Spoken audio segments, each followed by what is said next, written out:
disrespected person in America is the black woman. The most unprotected person in America is the black woman.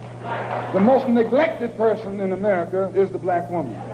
And as Muslims, the Honorable Elijah Muhammad teaches us to respect our women and to protect our women. And the only time a Muslim really gets real violent is when someone goes to molest his woman. We will kill you for our woman. I'm making it plain, yes. We will kill you. I Googled the dictionary definition of a feminist just to make sure I was talking about the right thing. And do you know, sir, what the dictionary definition of a feminist is? I didn't either. Listen to this. Webster's defines a feminist as a human being, not a woman, a human being that believes in equal rights for women. I was shocked that that's what that meant. Because by that definition, I would consider myself a feminist. And I didn't even know that at the time. All right, everybody. Welcome to the show. Welcome to the show. Let me start it off a little bit. Here we go. Let's get right into it. Let's get right into it. Swallowed up. Have you ever been swallowed up? Have you gone through a time of swallowing where everything was overwhelming and you... We need to start advocating for men who want to be with men. I understand the impulse, brothers. I do. But our women are not showing us. I don't care what they say. What are the women showing? Well. You know what? I'm going to let you all listen to that again. Swallowed up. Have you ever been swallowed up?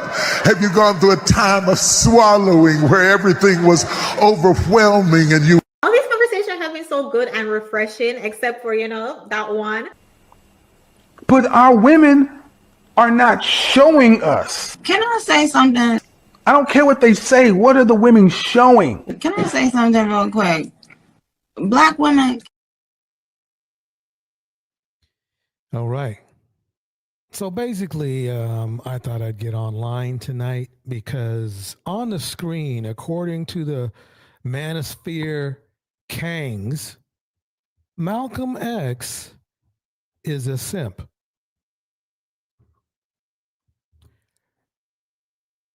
He's a simp. They called him a simp. In so many words, not directly, but if you add up the math, listen to what Malcom X says. Listen closely. This is Malcom X when he was alive. Here we go. The most disrespected person in America is the black woman. The most unprotected person in America is the black woman. The most neglected person in America is the black woman. And as Muslims, the Honorable Elijah Muhammad teaches us to respect our women and to protect our women. And the only time a Muslim really gets real violent. So basically, the funny thing about this is that if this is the case, and this is coming from Malcom X, all of you Muslim red pill motherfuckers are fake. You can choose the way that you would like to be fake, but you're fake. Because I refuse to believe, whether I agree with Malcom X or not, that he is a simp. Let's get that out of the way. Second thing. No, let me play Malcolm one more time. I need to really get this message going right now. The most disrespected person in America is the black woman. The most unprotected person in America is the black woman. The most neglected person in America is the black woman. And as Muslims, the Honorable Elijah Muhammad teaches us to respect our women and to protect our women. That's what he said. I'm really going to wait and see how you fake jerks out there are going to spin this. my thing is this is a larger platform is going to catch on to this. And then they're going to go to all you red pill, Muslims, and they're going to say, what the fuck?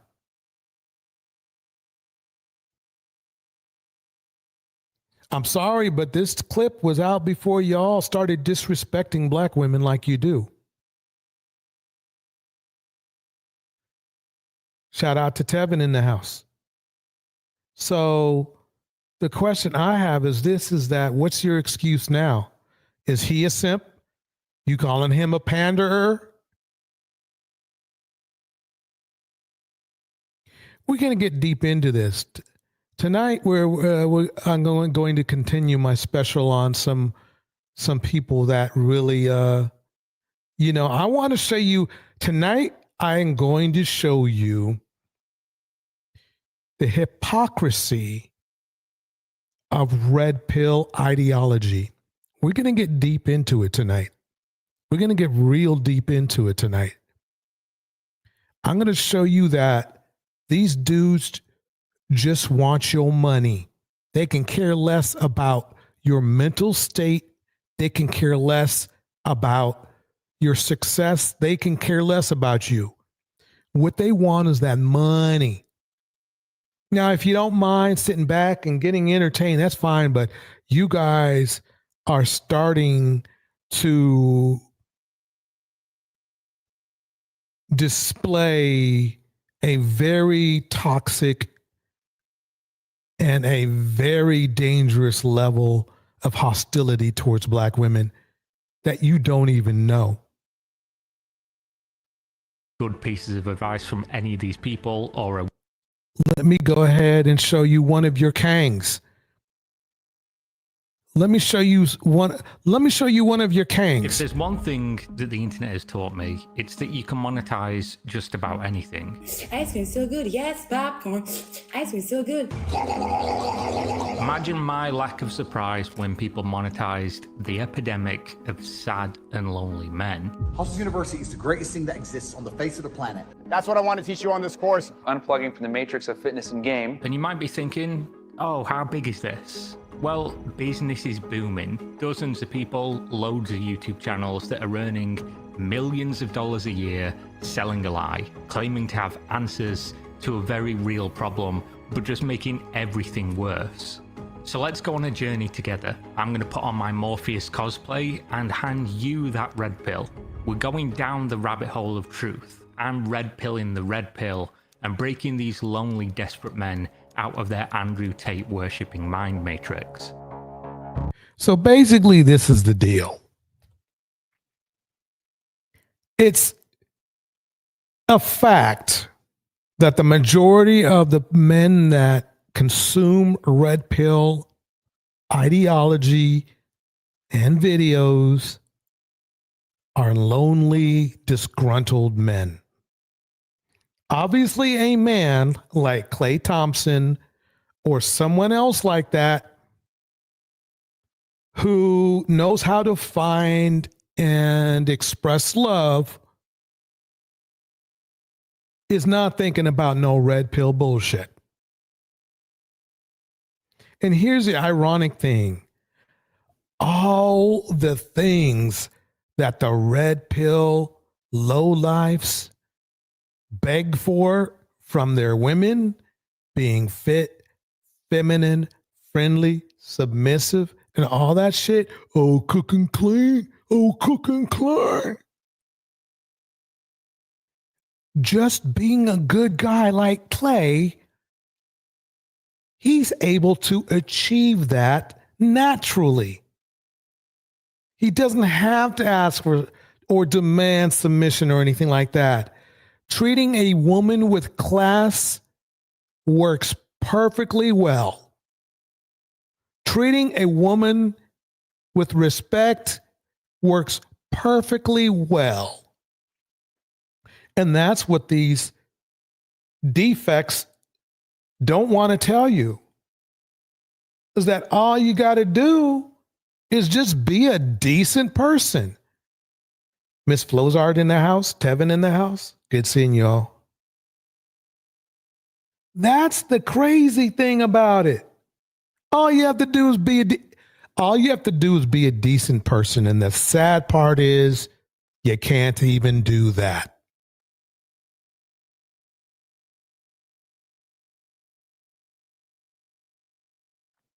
You can't even do that.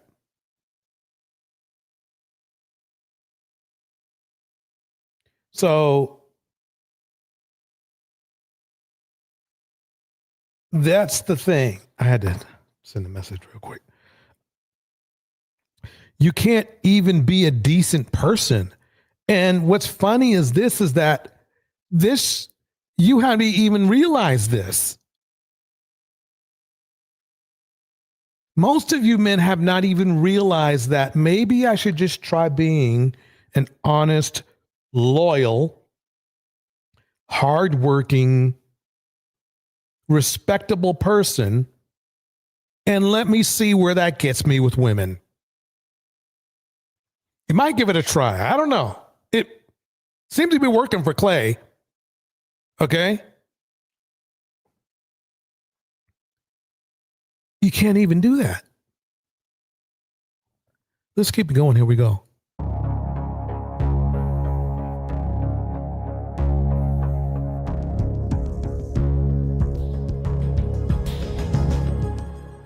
One thing that is impossible to ignore when discussing the rise of internet ideologies and movements is that of misinformation and bias within the media. Clickbait-driven headlines and manipulative algorithms often make it difficult to know where to get reliable information. That's why I've been using Ground News, an app and website that combines news from around the world in one place and provides context that mainstream media does not, like political affiliation, source ownership, and let's fast forward before October with the word Manosphere.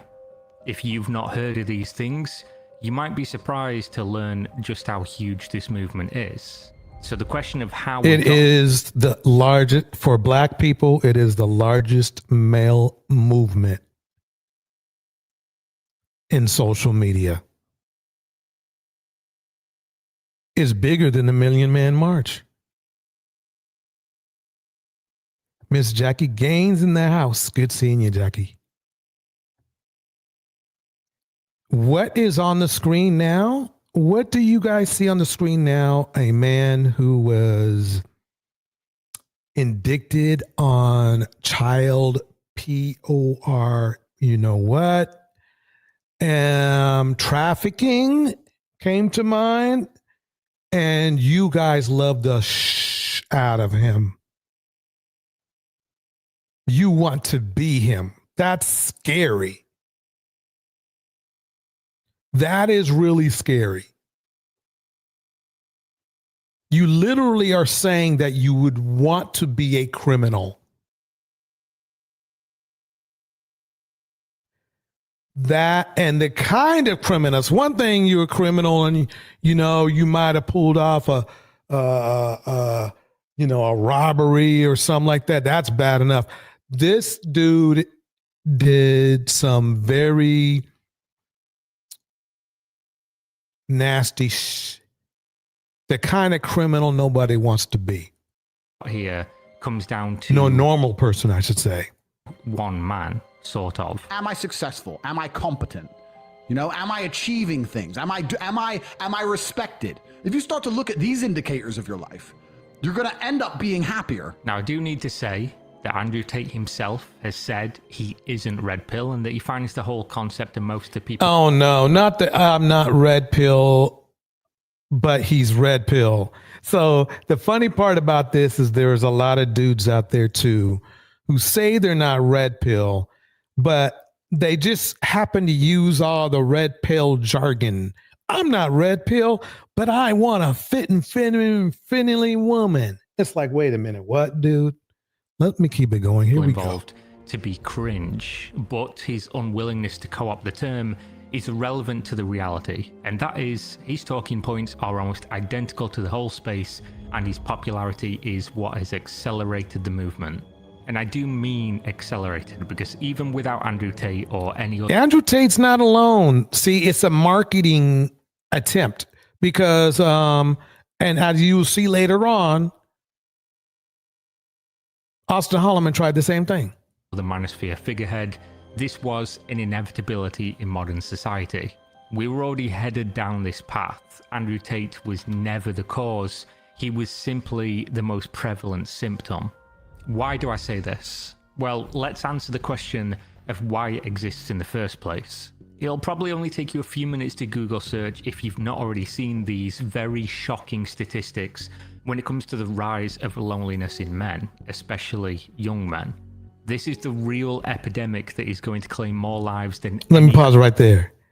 3 in 10 Americans report being single, but this varies by age and gender. So let's go back down here for a minute and look at that. Look at the most single man on earth. Look at the most single man on earth.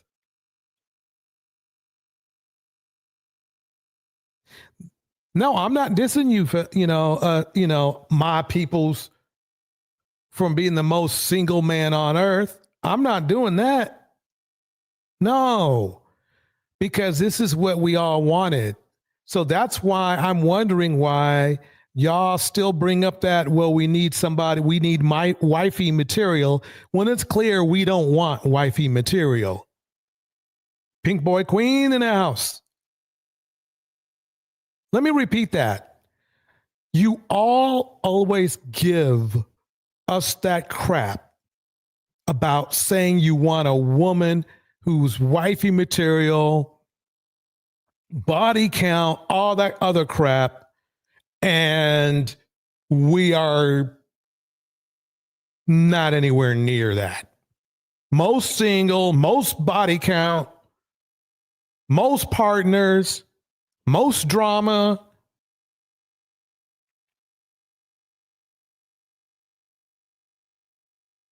Look at that. Look at the stats, bros. Look at that. We are the most single human males on earth. And remember, the next thing you're going to say is, well, that's because of black women. That's what you're going to say next. No, because y'all were the most dating outish humans as well. So we have options, right? That's what y'all said, right? We have options. If we have options, right? We have options. So this is something we did, not black women did. We are single because we wanted to be single. We blew away white men. Look, white men are at 27. We're at 47. Hispanic men put up a little bit of a fight, but we blow them away too. Asian men, they way down there too. The math is not mathing, y'all. The math is not mathing. Let me move forward. Let me move forward. Hey everyone, this is Kimberly. Welcome to my channel. So as you can see with the title, this one is a little different than my usual videos. Honestly, it's a topic I really wanted to bring to my channel for a while now. I just didn't know how to go about it.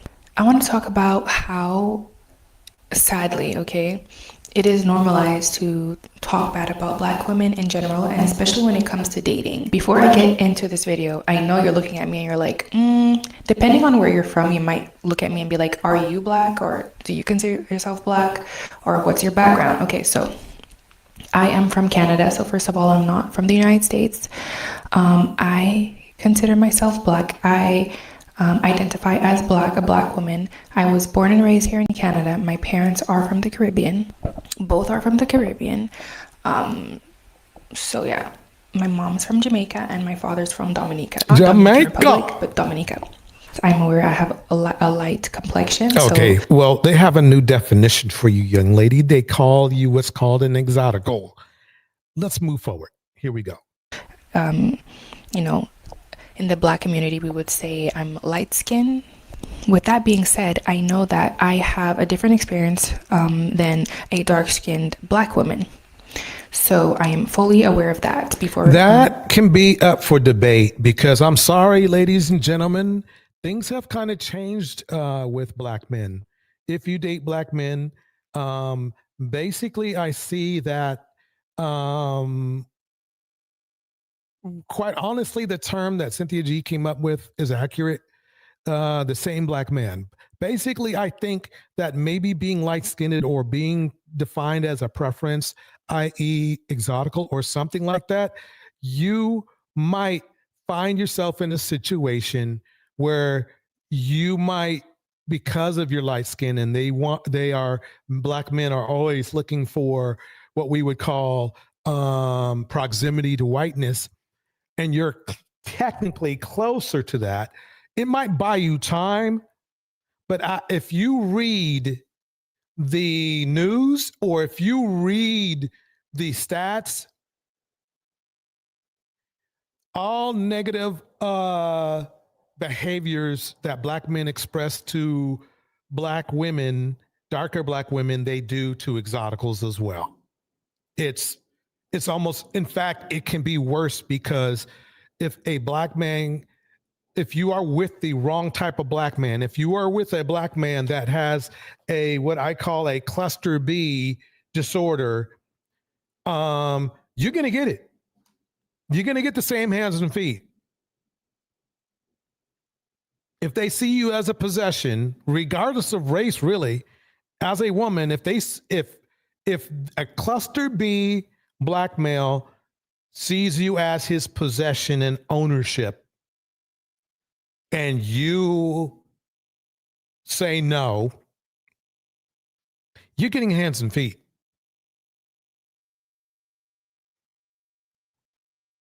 It's not because he's black, it's because he's a cluster B human being.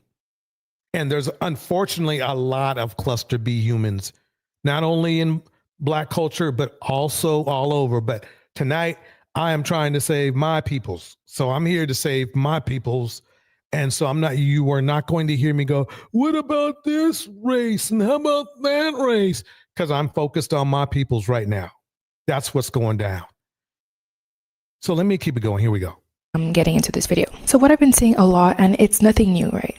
It's nothing new, guys. Come on. You guys have seen this for years now on TV, in movies. The dark skin or black women in general, when they are, compared to any other race of a woman on the screen and whatever, they always kind of make sure the black woman is seen as not as attractive, or Thank you, Jackie. Say more aggressive, or not so desired. So it's something that has been happening in the media for a long time. The more I got older, the more I realized this issue, and this agenda that's being pushed. Yes, in every race there are stereotypes, and stereotypes exist for a reason, but I do not find it correct to normalize, bashing black women as a whole, as a group, for no reason. Sometimes it's uncalled for. White women are quiet. Black women are loud. Once again, I don't need you to mention or disrespect black women. There's loud women in every culture.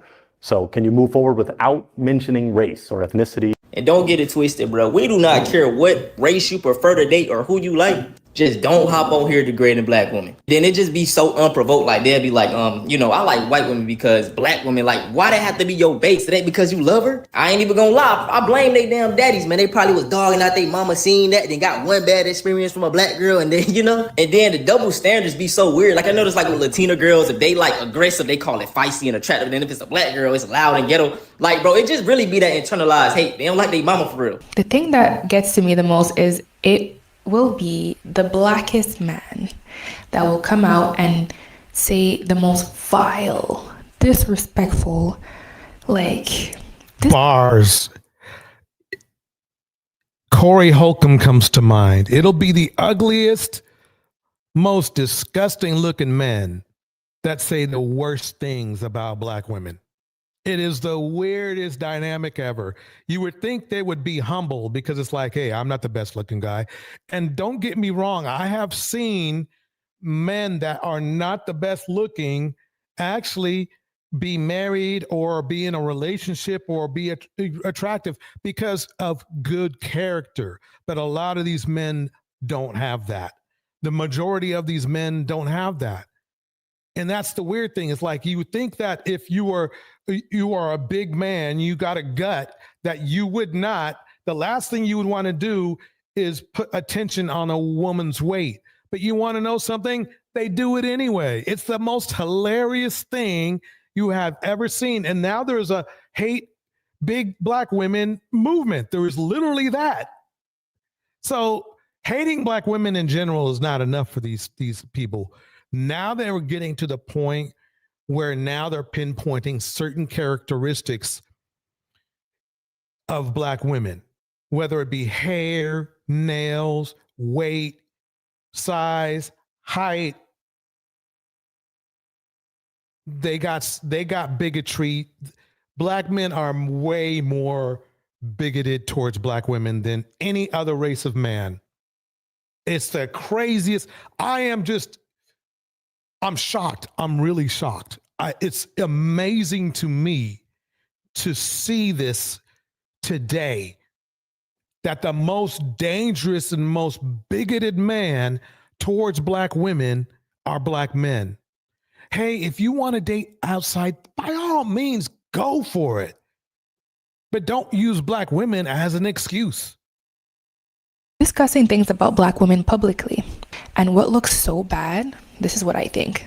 I find it to me, it looks so bad that you bring down your own women to bring other races up. It's giving. And let me pause that for a minute. She brings up a good point, and I'll tell you why. Racist men of other races use this as a talking point. They use this as a talking point. They go, look, you beat down your women. They say this stuff. They go, you don't even know how to take care of your own women. Because see, the thing is this, most other races of men, whether it's true or not, it doesn't matter. One of their goals is that they take care of their women. That's number one that's like number 1 or 2 on their list. Taking care of themselves and then taking care of their women. And it's not conditional. It's not like, well, if she acts right. They don't say that shit. Only black men say that shit. So as a black man, I am so freaking embarrassed when I see these red pill ideology black men. Right? Remember now, red pill was taken from white men. White men gave black men red pill ideology and black men ran with it. The only difference is, which is crazy to me, even white men are going, what the fuck?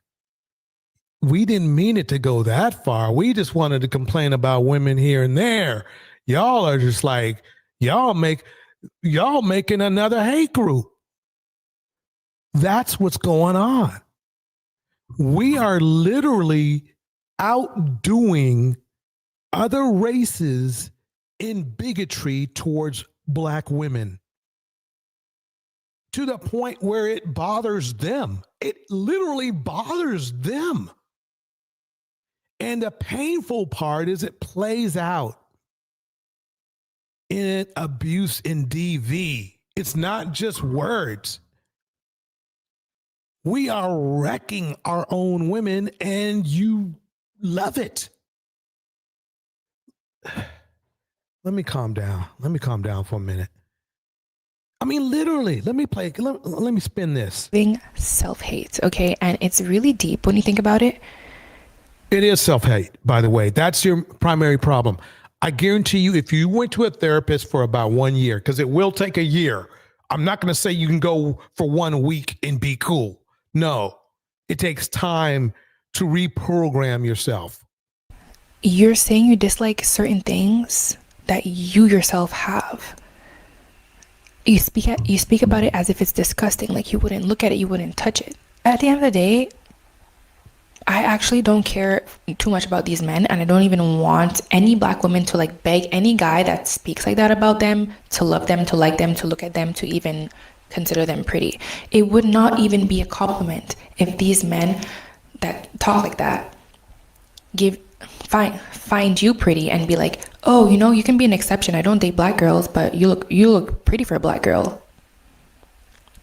Whether the man is black or white or Asian or whatever, if someone tells you that you are pretty for, and then, you know, a black girl. See, the thing is that she knows this. She's pretty to a black man as long as they think she likes them. As soon as she disagrees with them or shows a disagreement towards them, you think I'm wrong? You think I'm wrong? 3 words. Cooking with Kaya. Remember when the red pill was loving her? They were loving because they thought she was just like rubbing it in black women's face that she could take, you know, a black woman's man and all this kind of stuff. But as soon as she started having problems with the dude, they sided with the dude, even though it was clear it was his fault. They sided with the dude, which brings us to another problem.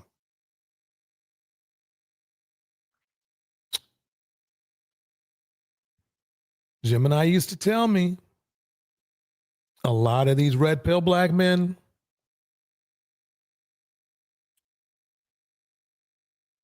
homoromantic. It doesn't mean you're gay. It just means that you prefer to be around other men for romance, relationships, and pretty much, you know, support. Things that you would want from a normal person would want from a black woman. Okay, that's a normal person wouldn't want that from a black woman.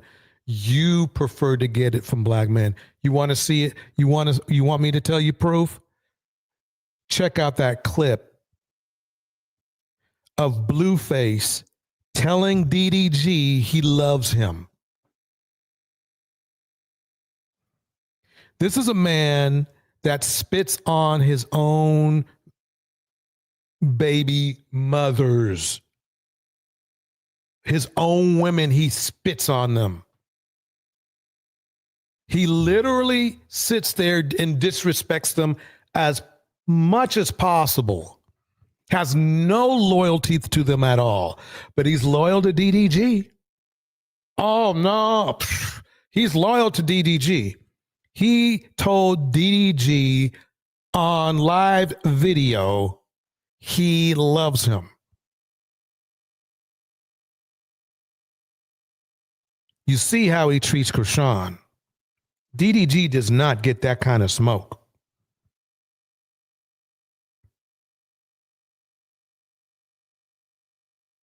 I'm telling you, it's getting nasty out there. UK Arsenal in the house. And UK Arsenal brings up a good well, I wouldn't say it's a good argument, but it is an argument. Red Pill is about empowering men. And you know something? That might have been the original plan.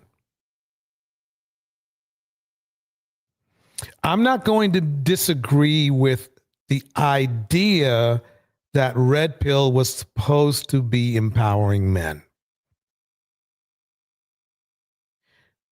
That's not the way it is now. It should be. UK, it should be, and I wish it was. Because to empower men, you would have to improve their self-esteem. You would have to improve their worth. You would have to improve their value. And let me tell you, That's not working.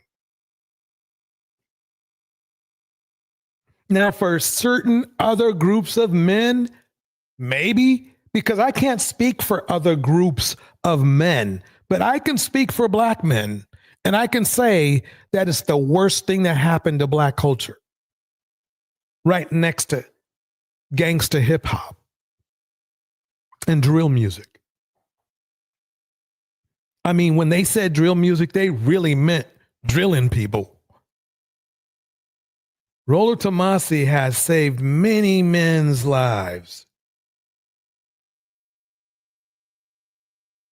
Maybe so, but not in the black community. Maybe somewhere else. Because see, the thing is this, that's what I was talking about though. If you watch Rollo Tomassi and you watch Kevin Samuels, even though Kevin Samuels claimed Rollo Tomassi, Kevin Samuels is a completely different animal. Rollo Tomassi probably looks at Kevin Samuels like Samuels when he was alive and goes, damn, that's fucked up. Dude, I mean, I didn't expect you to go this far. See, Rollo Tomassi, believe it or not, they might see him as a simp in the black red pill. That's what's going down. Red Pill Show has shown the truth about women, just like the Manosphere.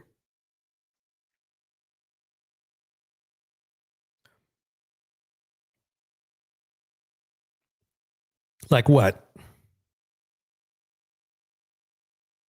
Like what? Let's keep it going. Girl, that should not be something to be happy about. Like, honestly, it happened to me so many times, and for me, it was a big turn off. It's like, no way. I don't accept colorism at all, also. So when men would be like, oh, you know what? I can date you because you're light skinned. That never sat well with me too. It's giving real self-hate, and you need to work on yourself. Especially those podcast videos or whatever, those bros, whatever you call them, when they're talking about their preferences and everything. I've seen some videos where they really, really bring down black women, right? And sometimes they're black themselves or they're a person of color, and they're speaking to like white men or like just like a group of white people. And they are so comfortable talking so bad about their own women or like women of color or just like black women in general, as if they think that they're going to be more accepted. Do you think you're going to get... Right. See, a lot of black men think that if they sell out to another race of women, and then what I mean is cuss out another race of women, that the other race of women will find them more attractive. And that's not true.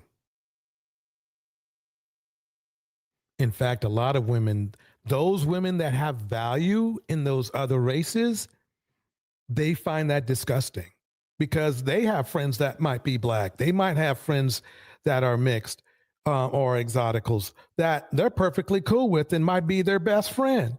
So when you start talking about their best friend like they are nothing, that's a turnoff to them.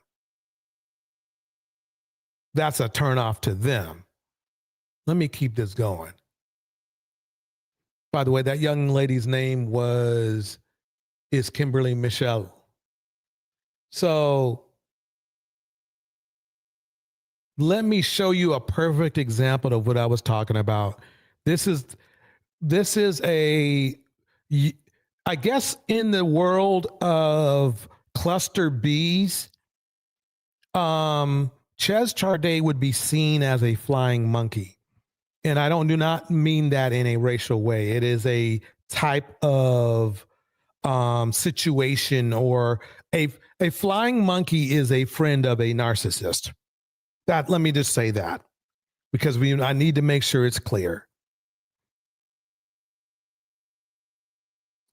UK Arsenal says most of the black men that date out were turned them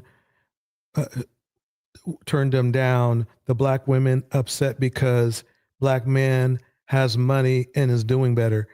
That is. Oh man, I wish that was true. I wish black men were doing better. Statistically, that's not true, bro. I'm sorry.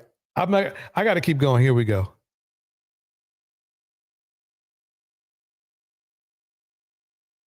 A lot of y'all won't get in the gym and lose weight because you so scared of losing that big sloppy butt that you'll keep it just so that you can have it because you feel like that's the best thing that you got to offer. And I can't believe Ches is up here acting like she really believes what this woman is saying. Who's overweight herself. And she's a flipper. What I mean is that she'll say something pro-black woman and then all of a sudden she'll flip over to red pill. At least I respect Ches. She stays red pill. But it's shallow that she grabbed this and used this woman who's, I won't say she has a weight problem, but she's definitely far from thin. Fat shaming, that's the next insult.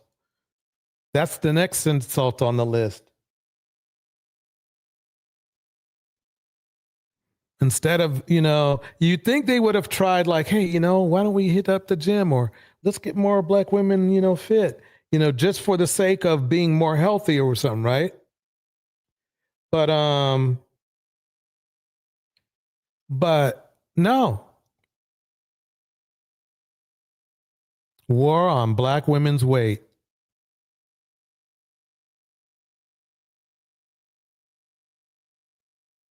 Be careful, Ches. You get in a car accident and you start gaining weight. You're up next on these men's list for insults. You don't know it right now, Ches, but they're already insulting you. You just don't know it. Because you're giving them something they want right now, which is lies. Ches specializes in disrespecting black women that date out, even though she knows damn well black men date out twice as much. But that's her moneymaker. That's how she makes her money. She makes her money on insulting black women just like the rest of her crew.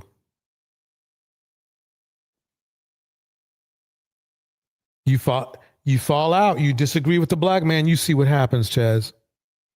Watch. If a black man, slaps you or something and you come up to your show and you say, wow, this person abused me or something like that, you will watch some niggas turn on you in a second. Just like they did. They like Kaya better than you. Kaya had 1 million followers. You only have 41K, which is a lot to me, but you see what I'm saying? You see my point? They loved cooking with Kaya way better than you. If they had to choose between watching your show and Kaya's show, guess who wins? But as soon as Kaya messed with one of their boyfriends, you saw what happened. You're in the same boat. Go on there and say, yeah, I really believe that black women deserve to be treated well. See what happens. See what happens. See how they turn on something simple like that. Something simple that any logical person would agree with. Yes, I think black women say something like, yeah, I really believe that black women should be respected. See how that goes. See how that goes. Awesome. It don't mean that they still ain't telling their homeboys how disgusting they think you look with your clothes off. Damn!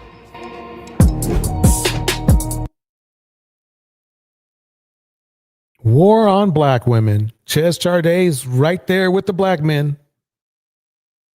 Giving them some Ches and some Charday. I mean, it's weird because the normal thing for people that see that, if you don't want a big woman, well, just don't date a big woman. So that's how you know that these people are sick, because they're literally going after women that are just really minding their own business. It's utterly disgusting. There's nothing, you know what's more disgusting than these people who see people, than something being visually unappealing, is seeing somebody who is mentally unappealing. This is pure evil right here. Yes. Chaz, you look pretty. You look very pretty, Chaz. But if this is for real the way you are, I prefer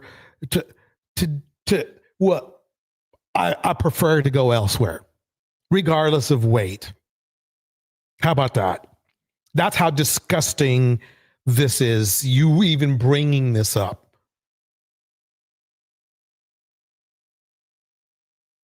So you didn't have enough. You didn't have enough content, insulting content, for exoticals or for, those who date out.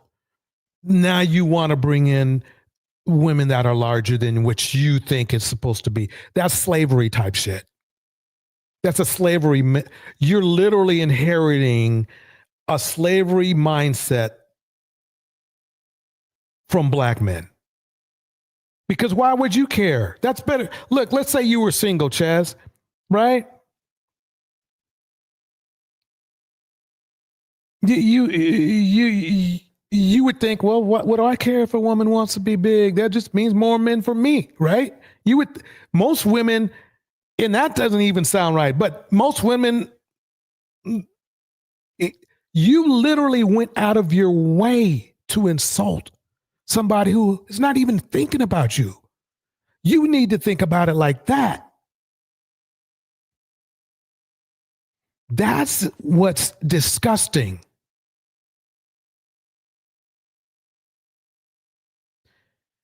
And here's the funny part. Let's say if, God forbid, something went wrong with your marriage or whatever. If I think you're married or whatever, right? And you had to break up. Your boy, your former pal, Kevin Samuels, would call you a leftover. He would call you a leftover. That's how stupid and idiotic the ideology you follow. All of a sudden, it could not even be your fault. He could have turned out to be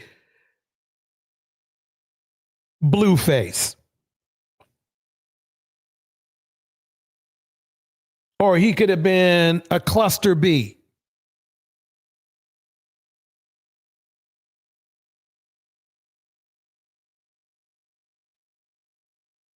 They don't care. It's your fault.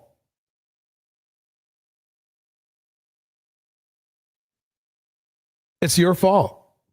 They don't care. They don't see, and you know that too. You don't come off to me as dingy. So you know. I'm not, hey, don't want to mess with your grand game, because if they know, they know you faking it then. But I guarantee you not. Disagree with one of those motherfuckers on your in your channel. See what the fuck happens. See what happens. Shout out to Don't Believe Me, Just Watch. Don't believe me, just watch. Let me shut up. Chaz looks like Sid from Ice Age. Not pretty. Oh, man. Don't Chaz, Tevin said, don't Chaz Tarday husband wind up on the DL? Yep. Let me move on. But yeah, now they're attacking women for their weight when they could just, do their own thing. But guess who else we got on the show? Yeah, we back. Now today's gonna be a quick video. I'm gonna be responding to the brother Austin Holloman. I saw you put out a video, and I want to, brother to brother, all love, no. Hey, look, even Austin says, I don't know if he means it, but he said it. Black American men don't like African women. Shit, they don't like Black American women either. They don't like it. Look, he said it. This is Austin's thing. Wait, let me bring this down so you can see it. See? That's what Austin said. Austin, there must be something wrong with women. Holloman.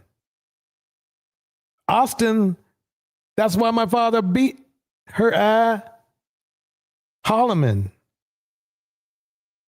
Yeah. Let's see what he has to say. Some enlightenment or some slight correction from a brother, right? So that's all I'm gonna do. But anyway, so he put out a video recently entitled "Black American Men Don't Like African Women."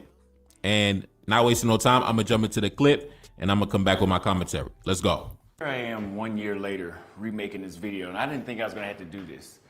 But after spending 1 year here in Kenya, after I noticed the way how the audience seems to tune out the most, this is the second time this has happened when I'm in Africa. Let me pause that for a minute. I don't know if the volume's up high enough. Let me give it a little pop. Okay, here we go. Is that I realized that Black American men, because that's the majority of my audience, do not like African women. I don't give a damn how many countries I go to. I don't care what I do. The slightest light-skinned, Latina, Eritrean, as long as she's not brown or dark-skinned, these motherfuckers will worship her. And I made a... And this is coming from a red pill dude.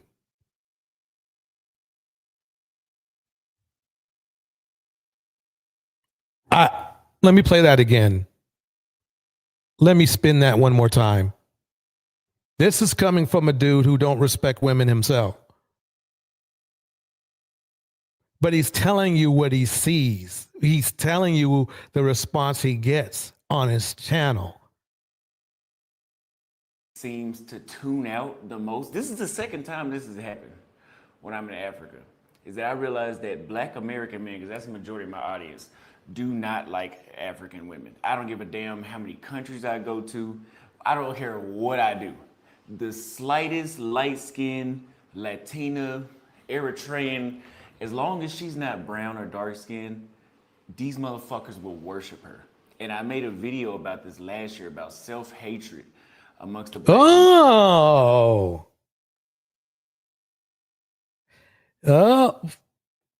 community and wanting to be accepted. And that's the reason why we favor Asia and Latin America. And even you guys would even go get 30 of your teeth knocked out by the neo-Nazis in Eastern Europe before you come somewhere where people are actually going to welcome you at home. So I'm saying that to say that I have to travel again. And we could say, oh, it's because, the content is redundant. You've been talking about Kenya too much. I be reading y'all comments. Y'all don't like Africa. Y'all say Africa has slow internet. They have 100 up and 100 down here. Some internet better than when I lived in Dallas, Texas, and it's cheaper. There's a lot of stuff. Lived in Dallas, Texas in his mom's house. About being in Africa. But you know what? I'm going to give you Black American men what y'all want.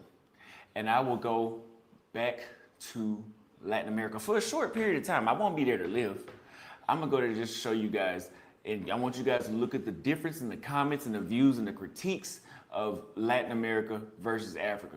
All right, we back. Now, correct me if I'm wrong. I believe Austin Holloman is from Texas, somewhere in there. But anyway, take a look up on the screen. This person said this.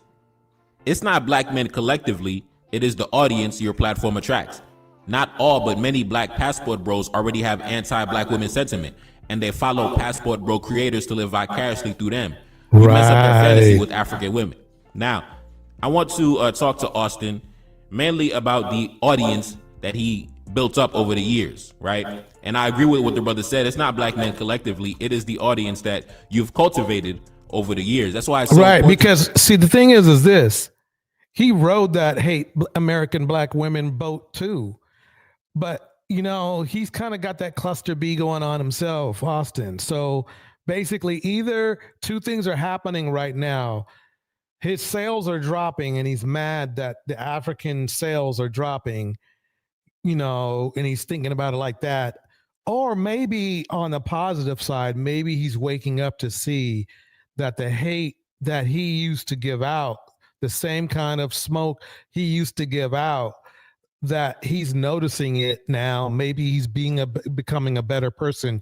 You would hope that's the case, but really, quite honestly, I remember when him a couple of years ago, as far as hating black women, he was one on the top of the list. He was the lead.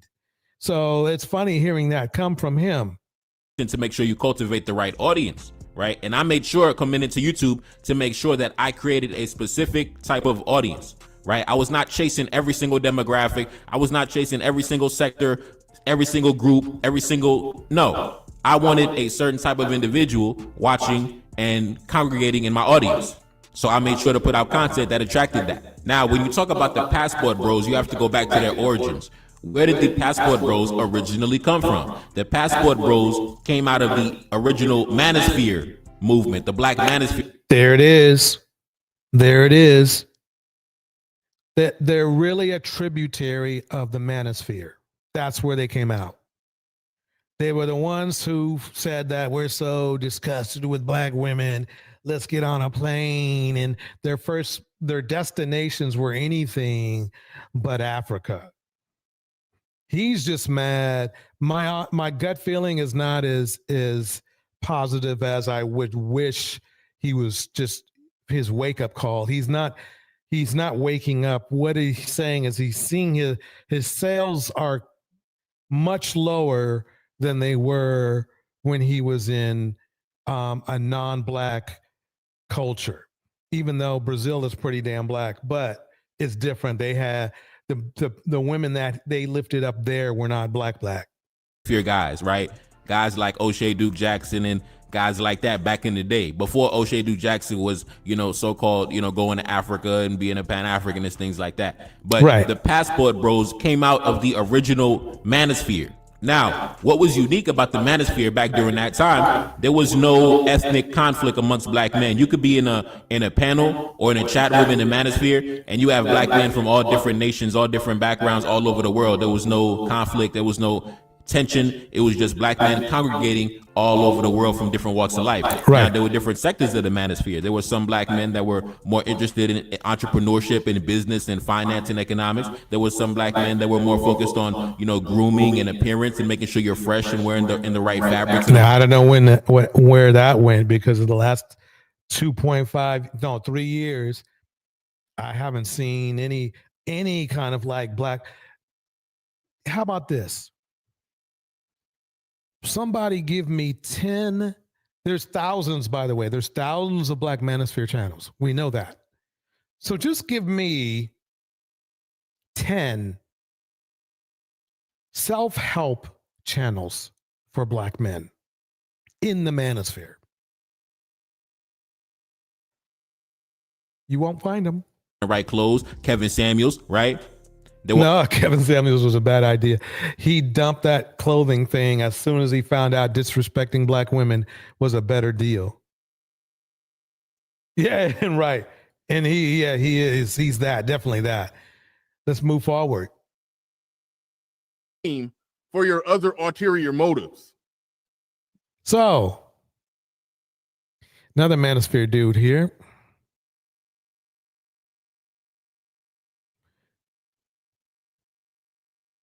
Let's get to the party, though. I want to see what happens. So, let's go. It's the male to female ratio. That's the only thing that matter. Only thing that matter to me is the male to female ratio.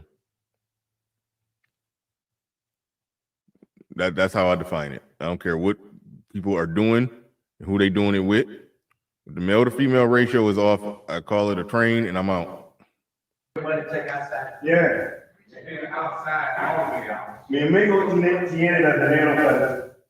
Said my friend has money. So remember now, a lot of these men claim that they don't pay for it. And they also claim that they're so attractive they don't have to pay for it. But look, they're paying for it. For you. So this is where that negotiation is at.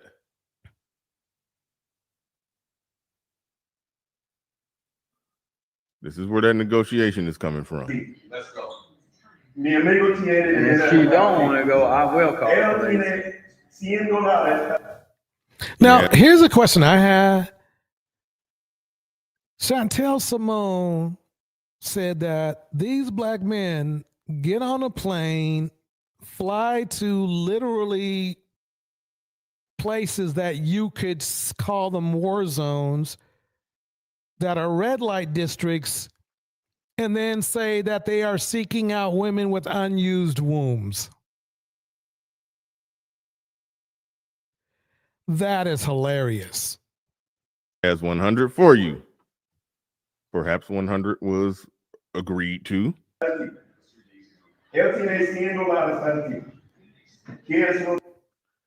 You want the money or not?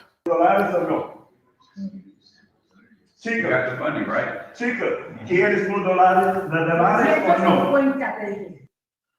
She says, I told you no less. I told you 150, no less. All right. So yeah, hearing. Now, even a desperate man would just say F it and just would pay the 150 because, you know, it's like, it's not like she's asking for 1,500, which, you know, why not? They are so cheap and poor. Watch what happens. The degrees of the negotiation. I am trying to change that and make that not look like that. I'm sorry. I'm trying to. All right. That's how that's going to look. That's fucked up. Damn. All right. I just got to deal with that. Come on, man. All right. Clubby woman. She Come on, man. said 200 now. So it was 100. She said before, I said 150, no less. They kept trying to talk her down to the 100 that they thought they agreed on. Now she's saying it's 200 now. Told you. Not yesterday's price is not today's price. 1 minute ago's price is not right now's price. Like she just changed the price on them. She's pissed. Like she out there clowning. Yeah. Like, what happened to $40? And it's like that's where one of the legitimate criticisms that within the passport bro movement, they have legitimate conversations about too many dudes done went over there and then made the block eye, done paid. Yeah, the fact of the matter, see, that's the funny thing. If you want to be cheap and hide your shame, that's up to you. That's fine. That's your thing. But then you want to come home and say you're a high value man trying to get a bargain from a literal 304. Not one a name calling 304, a literal 304. But wait, my bad. Her skin is white, so she can't be a 304, right? Right, she can't be. No. Too much, then ran the prices up, and now the chicks like pay me, and it's like, you know, they Let me move forward. So let's see where it's going. Pookie or non-Pookie know when a chick need to get the fuck out and can enunciate the words. She need to get the fuck out. And to me, she does not look like she's under 30. So it looks like to me that they're dealing with, you know, they're trying to make a deal with somebody who's hit the wall too. Oh man. Wow. Come on. You need to leave.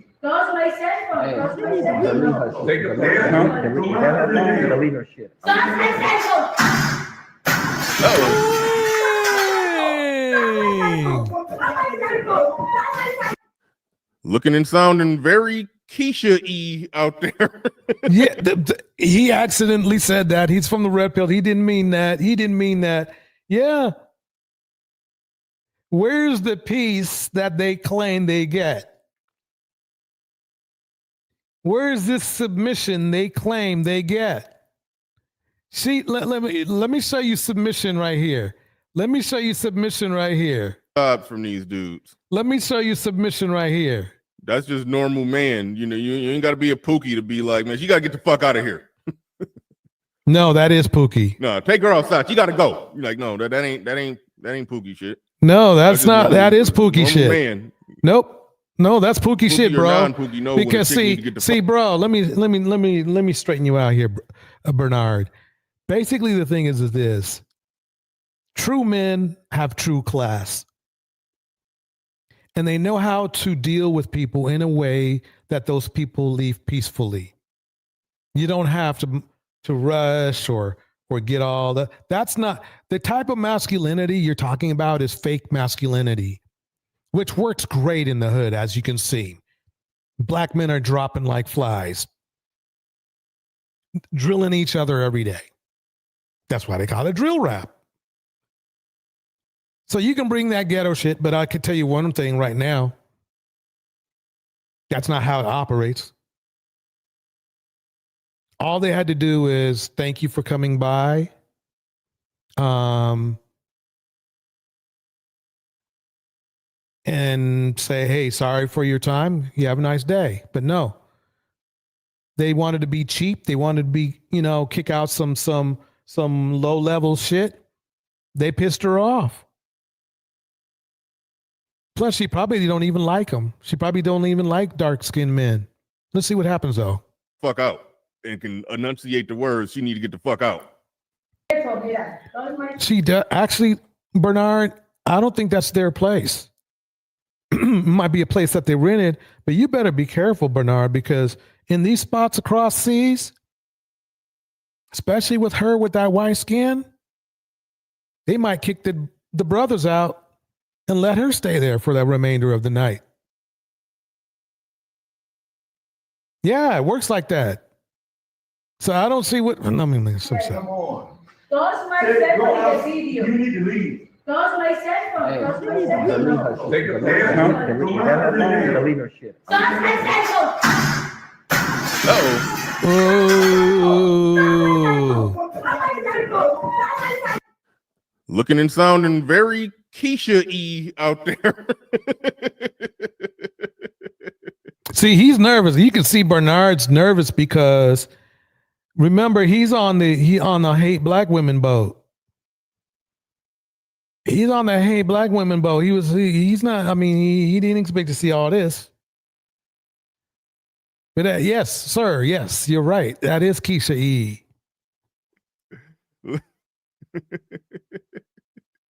Y'all nervous laugh. Andre said they are passport pookies. I mean, if that's yeah, yeah. If you define it that way, Bernard must not know about passport bros that much. I don't see. I mean, I trust your word and how you defined it. Yep, he's conceding that he's not an expert.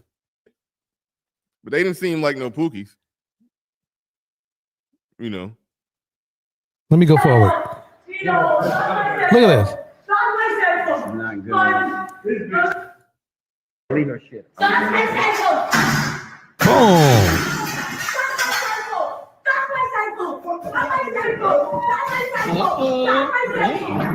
Look at it. Whoa!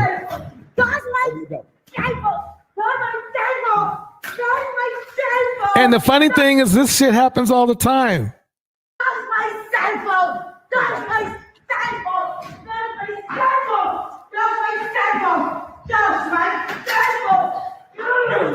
Dang! They're dragging her down the stairs. Not good. In the elevator. You done damaged the tree. Oh man. Wow! Guess who has to pay for it? They're gonna have to pay for it. They're gonna have to pay for it. They can say she did it all day. It doesn't matter. Right over here. Why you say nah, Bernard? This is embarrassing. I didn't say it wasn't. I told you. I told you. I told you this is embarrassing. I told you. I told you. I told you. This is passport bro life. This is how it goes.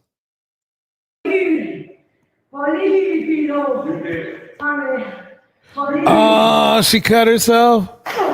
Oh, man. We need to calm down. Look. I don't know how old she really is, but she looks way older than 30.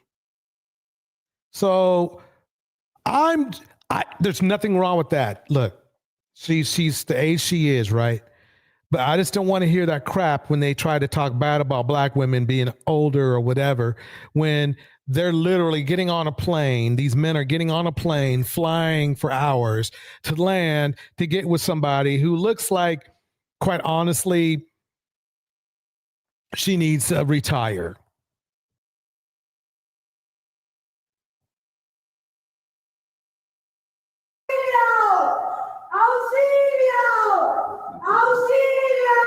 Damn, that's embarrassing, man.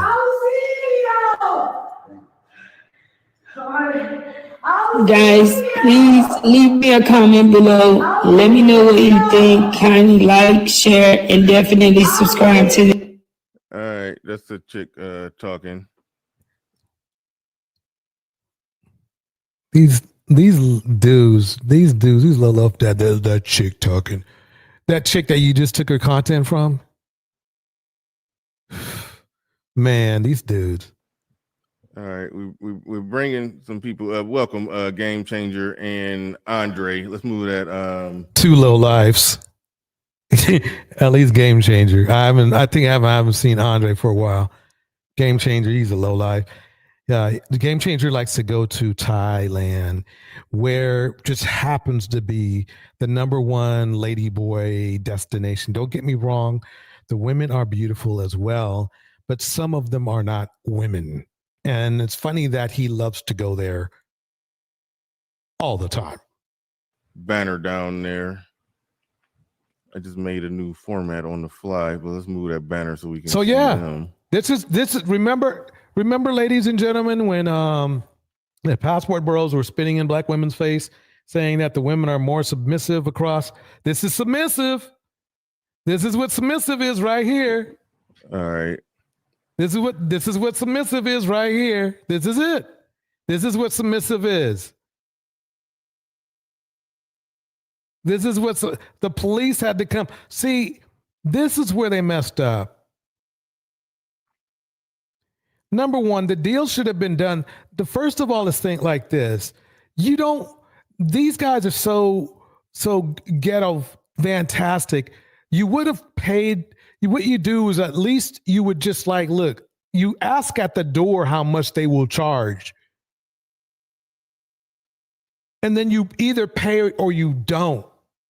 You don't let them sit in there and wait. And look, this is crazy to me. And it's going to be said that they did wrong if you're just of the view like me. See, that's why it's like, to me, it's like the passport bros, y'all, whether you like it or not, people are convinced you're a bunch of lowlifes because the way you act, the way you would go about things, the way you beg, the way you complain about a little $50 and shit. All I had to do is, if you say one and then she goes 150, just pay the money. They can't even do that. Look. That's how sad it is. That's how sad it is. Where they're whining and begging about $50.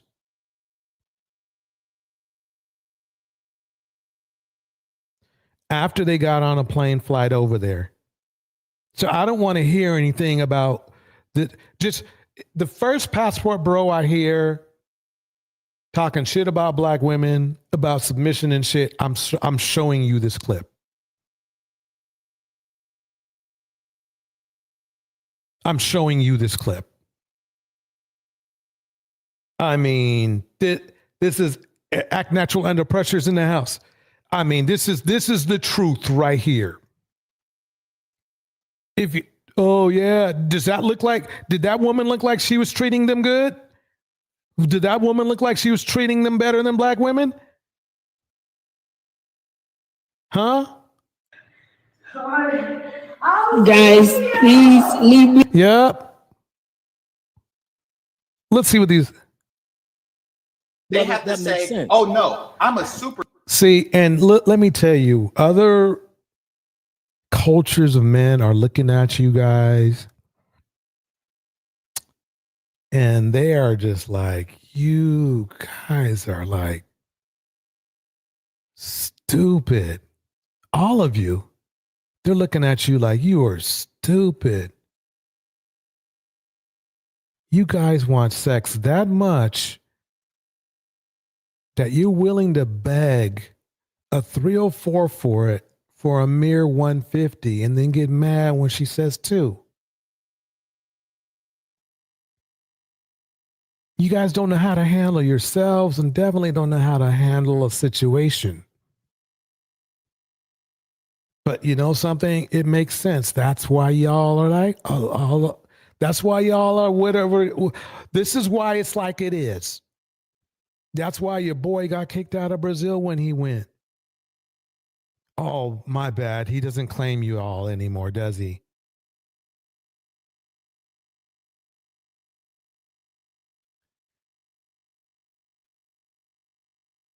Bernard's all embarrassed because, you know, these are his boys. These are his boys.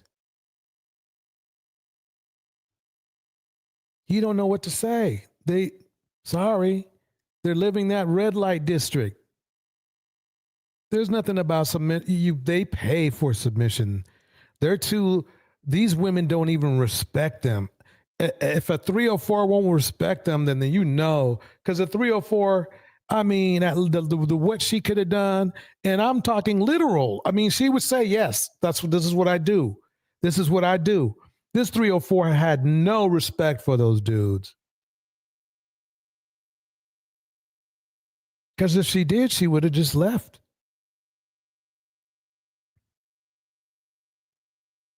She would have just left. I said what I said is in the house. So I'm just making it clear, fellas. If you come to my channel, don't be coming here trying to say black women this, black women that, when I got this tape out here. Let's see that again. I want to see that again. Look how pompous she is, too. If she don't want to go, I will call the police. She's videoing everybody for 2 reasons. And number 1, if something happens to her, she has evidence. Number 2, she can blackmail them. Number 3, she's going to make money off the tape. These desperate men. If this isn't desperation, I don't know what is. He has 100 for you. You know, everybody else, these niggas lame. Like, no, you know, y'all not having the real conversation. They messed up being over in another country. Nobility at best. You say this got to be fake. Oh, hell no, it ain't. You about to see why this ain't fake. Let me go forward a little There are more. no rules or principles. You don't let some chick rob you, but it's like, if somebody, I mean, it's legal over there, but if somebody is trying to, like, okay, what do you do? Okay, in America, what do you do if a See, look at the brain energy they're using, negotiating for something that basically does nothing for your future. Look at the brain energy they're using. Let's here we go. No, take her outside. You gotta go. You're like, no, that ain't. Let me go forward. That's the argument and narrative that comes from videos like this. And now these guys are lames and losers and blah blah blah. They blah, are blah. lames and losers. They were lames and losers when they arrived. Blah blah. The guys who are calling them that, in a lot of cases, not all cases, but in many cases, are guys who deal with this domestically. Nope, I don't. Nope. That was a stretch, Bernard. That was a very much of a stretch. He's trying to be pro passport bro, but he made a mistake. Bernard made a mistake and played the tape. And it destroyed every stereotype him and his crew were trying to establish. They lame, you lame. It's like that. When I'm talking about right over here. Look at that. She broke that table. Let me go back. Deal with this domestically. They lame. Look at that. Look at that submission. Look at that submission. Look at that submission. Get her first. Get her first. No. There's that submission they talk about, ladies. That's what they're talking. These are the type of women they are praising and begging and bowing to, which the same women they're saying are better than you. Literally. Let me keep it going. Welcome back, Tribe. Have one here from Chad Foster Explores. He says, don't waste your time looking for girls in the Philippines. 5 things to know before you go. Here we go. What's up, guys? So about 4 years ago was the first time that I opened up a Philippines dating app and I dipped my toes in to check it out. And I knew right away that if I continued down that path, that things were going to be completely different than anything that I'm used to in terms of dating and relationships in the West. And if you guys have started the process and you've dipped your toes in and you're doing online dating, or if you're in the Philippines or if you've been there, you know exactly what I'm talking about. It's a completely different world. It's like it's on steroids. There's really high highs, there's really low lows, and everything in between.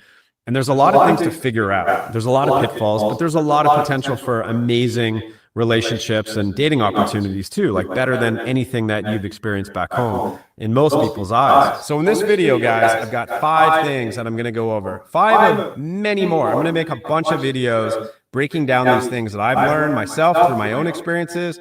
Let's get to the video. Guys, I'm going to play some footage of the Philippines so you can look at that instead of my mug for the whole time. Let's get into it. Number 1, here we go. Now, you would think this is just common sense, and what guy would ever go down this path? But unfortunately, it happens often. It happens time and time again. And that is giving your money away to girls that are asking for it and that are planting seeds of hardship. That is the first red flag that you'll probably... Wow, I can stop the tape right there. This is what they go through. This is what they go through. It's like, how about this, man? Mr. McGee, you know what, Mr. McGee, appreciate the $2 super chat. He says LTT is gonna clown this shit out of you. You think I'm worried about some YouTuber? Appreciate the $2 super chat. A few moments later.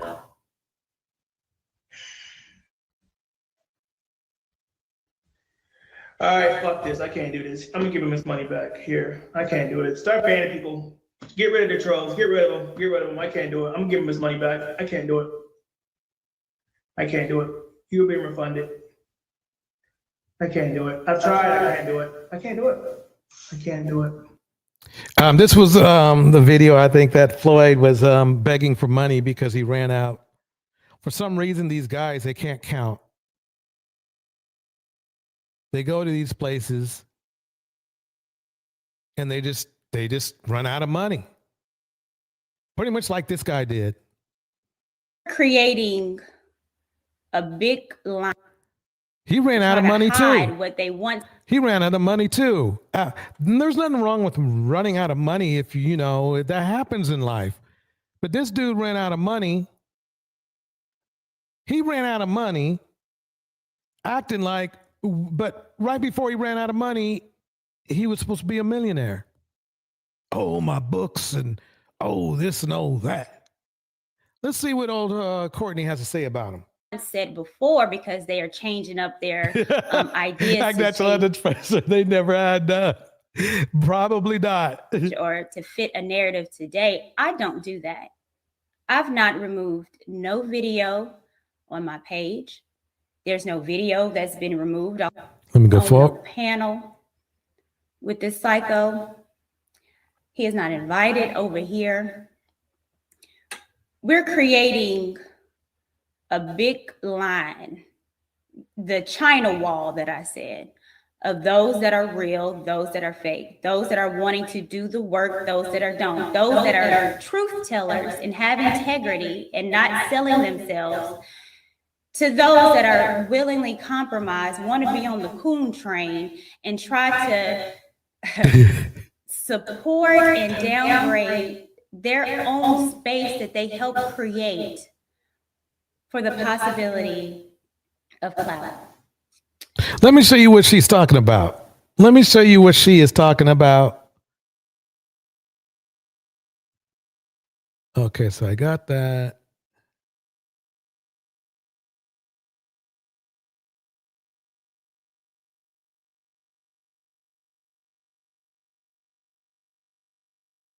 Boom. Fast forward. With the nonsense. This is from T-Salt. This is also for the men who try to enforce these talking points on women. Because what does that say about you? This is Obsidian Ali.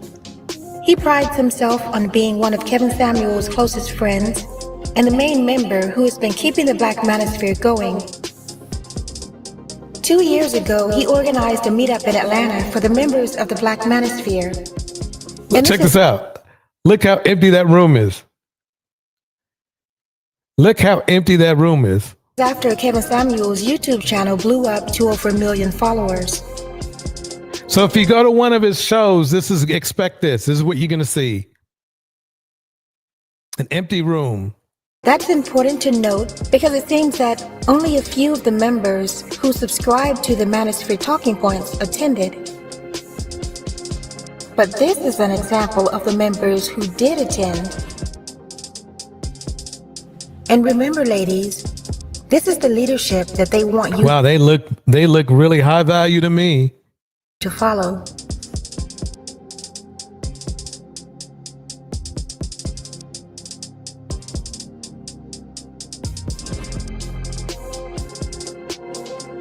Look at that high value oozing. Look at it. Oh, look, any woman would want this man.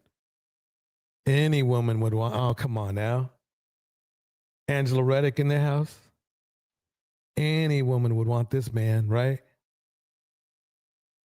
Any woman would want this man.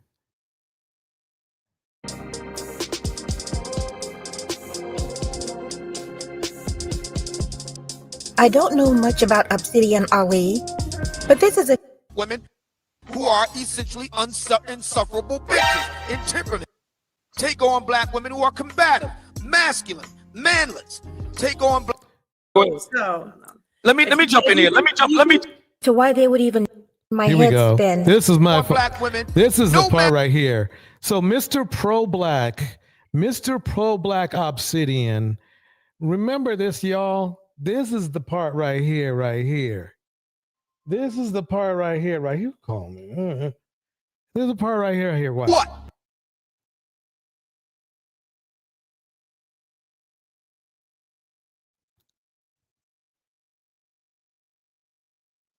Keep reading. The way he protected Pearl against these two black women asking her questions made my head spin. They were questioning her about the time she Me Too'd a black man and got him fired. Obsidian jumped in and took the bullet anytime Pearl couldn't answer the question or her answer didn't make sense. Bro, you remember this? Now, this girl that you protected and literally licked her feet. You literally licked her feet. Now works for a white supremacist channel. And you made her the leader of the Black Manosphere, which ironically makes sense. It just shows you the strength of the Black Manosphere, that you bring somebody in who has a mentality that doesn't even like you or the other men or anyone with black skin. And you let her take money, just left out of here with all the money, thinking you were going to get a little bit of money. Because you were, at that time, you let us know yourself, you were struggling. Had to wait, couldn't pay the light bill. Let me keep it going. But he was very quick to challenge these black women as to why they would even dare to ask her any questions about the situation. Want to bring up Sister George. Sister George, you're on the air. Obsidian Radio with Just Pearly Things. Go right ahead. Please, Daniel, please. Mr. Just Pearly Things needs a chance to respond to your question. Yeah, Massa Pearly need to say what she need to say. Let me jump in here. Let me jump in here for a minute. Oh, okay, right. I'm trying to understand. Yeah, hang on a second. Let me sort this out. That's a leftover woman at 35. Well, I was about to say, yeah, I'm trying to understand where you're going. It just seemed like it was. But exactly what was exploitative? Go to Miss Sexy Red TV. Hang on. Hold on. Miss Sexy Red. See, you saw you outdid yourself this one. Go ahead. Look. Okay, look. We're going to have a civil conversation here, okay? Well, if she shut the F up and let the women do their thing, they would. This is a very contentious topic, very sensitive topic. Me Too, etc. We're going to have a conversation here. I'm going to open back up your line, Miss Sexy Red. I'm going to give you a chance. Isn't it Massa? Isn't it Massa? Let me Just Pearly Things. So this is what's funny to me is like if you watch his show now, after he came back from getting booted off of YouTube, he tries to act like everything's cool. See, it's funny because you guys must have mixed feelings because first you want to be you're mad at Just Pearly Things for literally loving to be around white nationalists. She's around white nationalists right now as we speak and has forgotten all about you dudes. That's her crew. It always was her crew. And guess who brought her in? I know it hurts, fellas, but it was Kevin and it was Obsidian. They brought her in. That's how bad it is. You guys hated black women so much. You brought somebody in who hated you. That's just sadly amazing. Okay. You know what's interesting about this? Kevin would have conversations with black women, and he would ask them about their dating and mating history, and they would frequently say, "I was young." Kevin would ask ladies. You get my point. You get my point.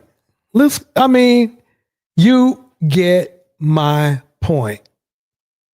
You know, I grew up in a family business too. So my dad hired people all the time. Like he had over 200 employees. Wasn't your mom the president? Was she the leader of the company?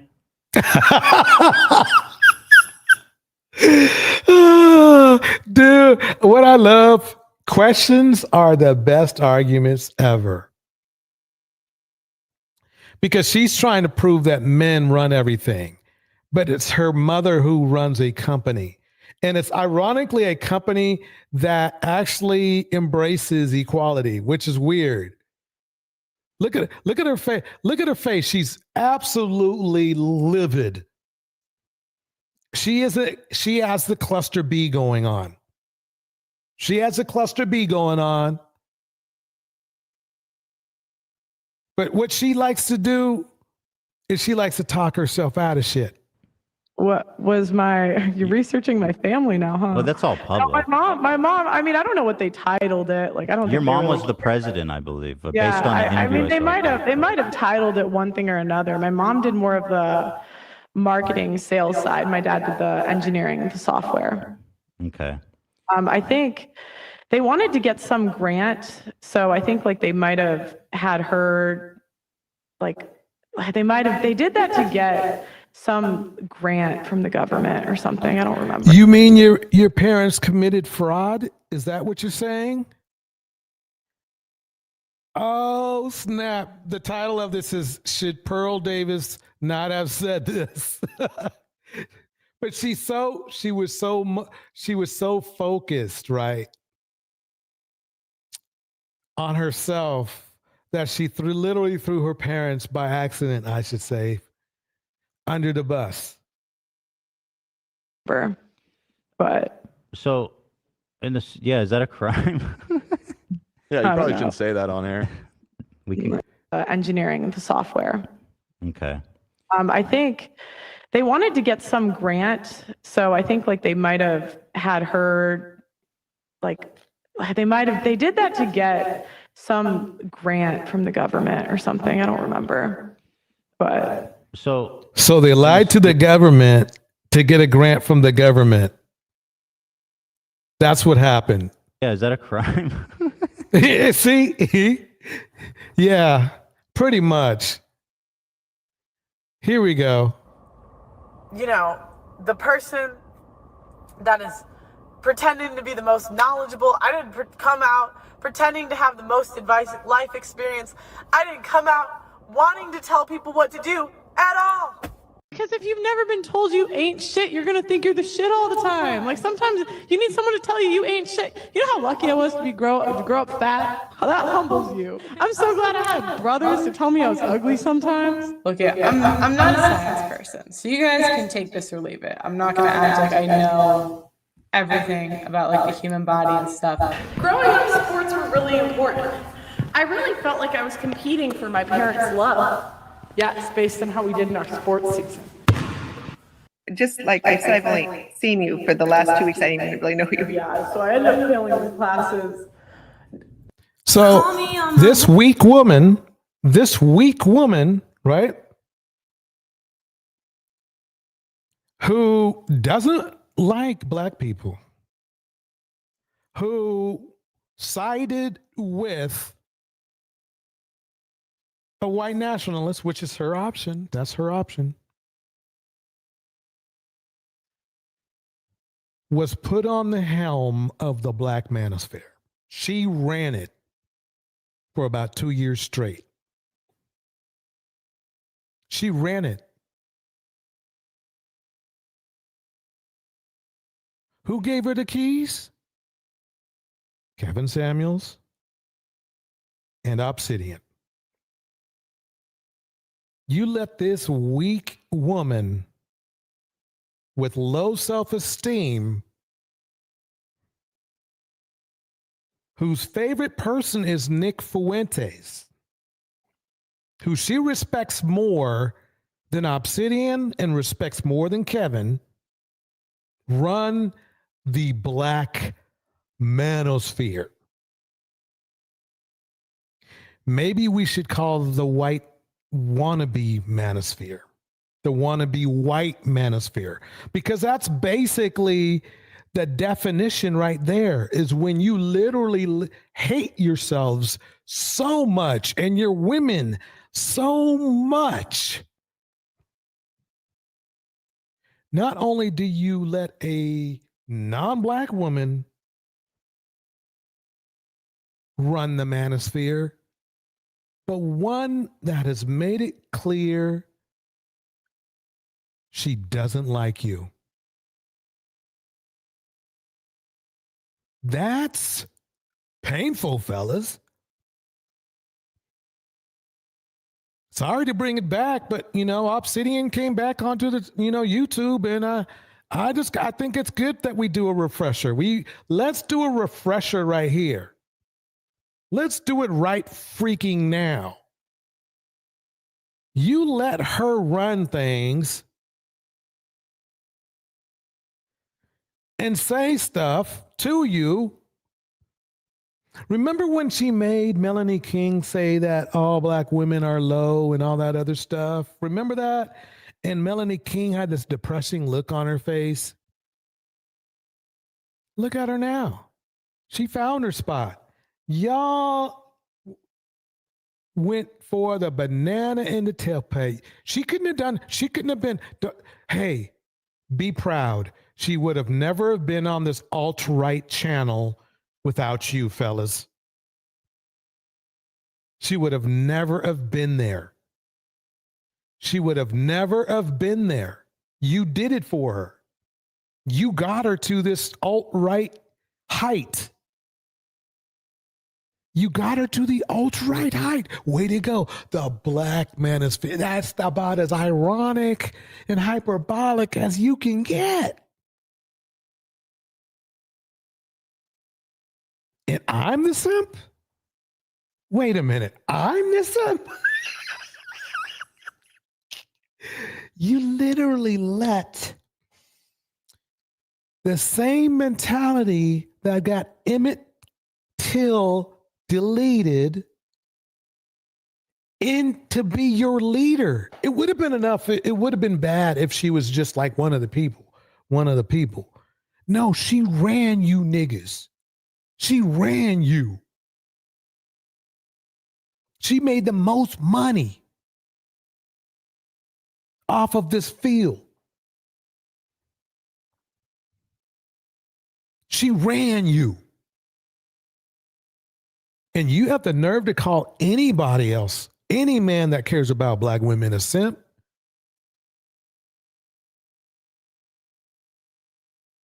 Here's one of the guys you call a simp. You called this man a simp right here. That's by math, you called him a simp. The most disrespected person in America is the black woman. The most unprotected person in America is the black woman. The most neglected person in America is the black woman. And as Muslims, the Honorable Elijah Muhammad teaches us to respect our women and to protect our women. So that's the funny thing. So I assume that Obsidian Mumia, whatever and shit, that's some type of made up freaking Muslim name. Now you know he's full of crap because Malcom X wasn't talking that shit you was talking about. He was saying literally the opposite. You want to destroy black women, okay? You want to destroy black women while Malcom X was saying the complete opposite. You have to understand the kind of irony you guys are throwing out there. That's really, that's some ironic shit.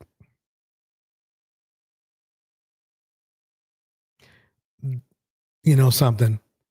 Let's go. And after having get her ready for life in general, put her in classes, make sure she's smart, make sure she's not, put her to that time to make her a better person. Right? I'm asking because the question is how to make your child an asset to that man. That makes her. So what makes a child? How can your child be an asset to that man? Let's keep it going because this is going to get ugly. Makes her an okay person, but how can you adopt? And this is a question all women are going to have to answer for themselves. How are my children benefiting you as my husband? Okay, so you heard what he. Let me turn it up. You heard what he just asked her. How can her children be an asset to a man? So I don't want anybody coming up in here and saying that Faith is putting words in anybody's mouth. Right. This is what this guy is saying. What we are witnessing this man sitting here trying to groom, and it's not just this woman on this panel, because he knows that he has a huge following of women that watch him. So he's trying to groom the women viewers as well. Let's not mistake anything. All this rhetoric is for grooming and brainwashing. And so you are going to see exactly what the end game of his message actually is at the end of the day. But I'm going to go ahead and continue to play the stream. I never thought about that. Well, and that's the problem. What would you suggest? I'm just wondering because I would say it's going to be extremely difficult. But what I would suggest is women who actually think about it from the man's side, understanding that my child today is a liability because it costs. So number one, is she well-mannered, well-behaved, smart, taken care of? Does she understand, and do I really believe that you're going to come second to my husband? Is my husband going to come first? Or is it we're a package deal? If you're Are you listening to this? package deal, that's no deal. I'll be honest, it's a package deal, that's no deal. So a third party husband is a higher priority than a girl that she brought up when she was young. I mean, when she and loves her, clearly loves her. Let's keep on going. Because let's say you and I were to get married, you got a daughter, right? And remember now, this is a man who, when he was briefly married, it was a shit show, and he got divorced. We're talking to a man that is divorced, trying to give a woman advice on how not to be divorced. Let that sink in for a minute. A man who has a very, let me be nice, an estranged or had an estranged relationship with his own daughter. Now it gets creepy and scary as I go along. This is going to get creepy. This is going to get scary. Here we go. Let's say we have 2 kids together. Oh shit, here it comes. And your child is 5. So 10 years from now, your daughter comes home and said, Kevin looked at me getting out of the shower.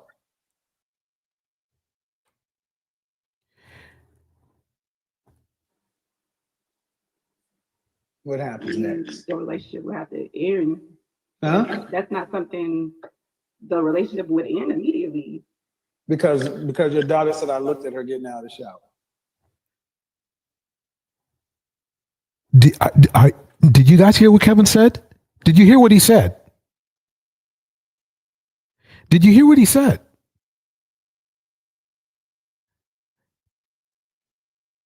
Let me bring back a clip.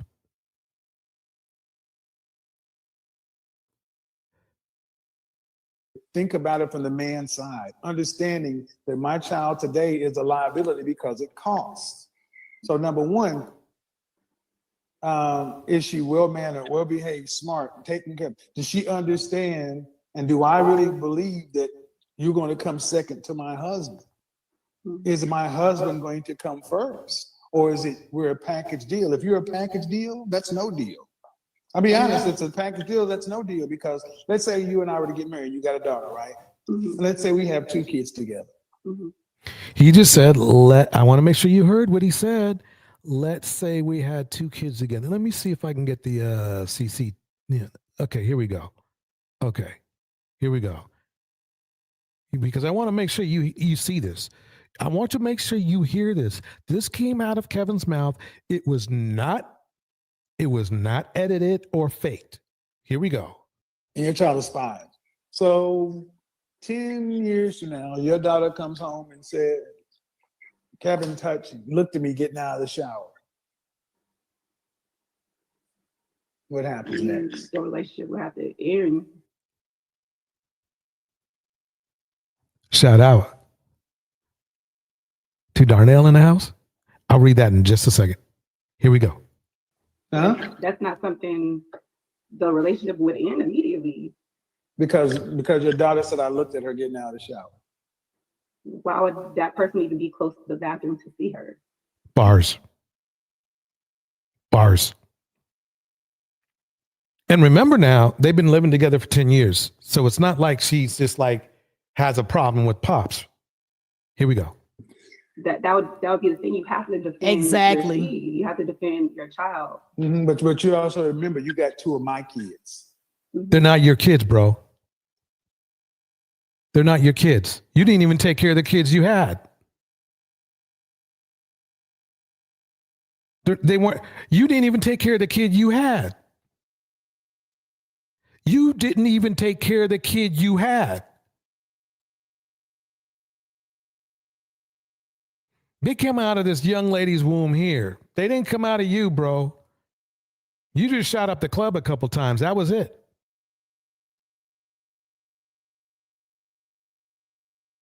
Let me keep it going. Here we go. So that means I should never listen to it. That means I should avoid women like you, because off the rip, your desire to defend your child blew up. You got 2 of my. Do you hear what he's saying? Do you hear this? Do you hear this gaslighting? What he's saying is that just because he's touching on her daughter, and because they had 2 kids together, she should give her daughter away to him. That's what he's saying. That's your leader, former leader right there. Kids. And off rip, your protective instinct says, fuck everything, including those other 2 kids. No, bro, it was F everything when you started messing with her daughter. Theoretically, let me clean this up. Theoretically, I'm not saying you did because you don't know the woman. But theoretically, you messed with her daughter. She wasn't cool with it. She's probably going to be taking all 3 kids that you think 2 you own. And remember, this is a man. Let me reiterate, this is a man who jumped ship.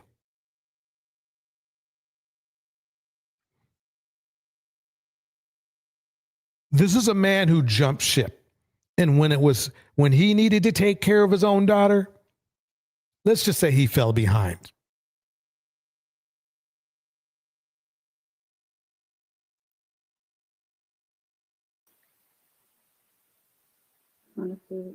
Do you? What a man. I'm going to leave it right there because I want to make sure everybody keeps that in their mind. Keep that in your mind.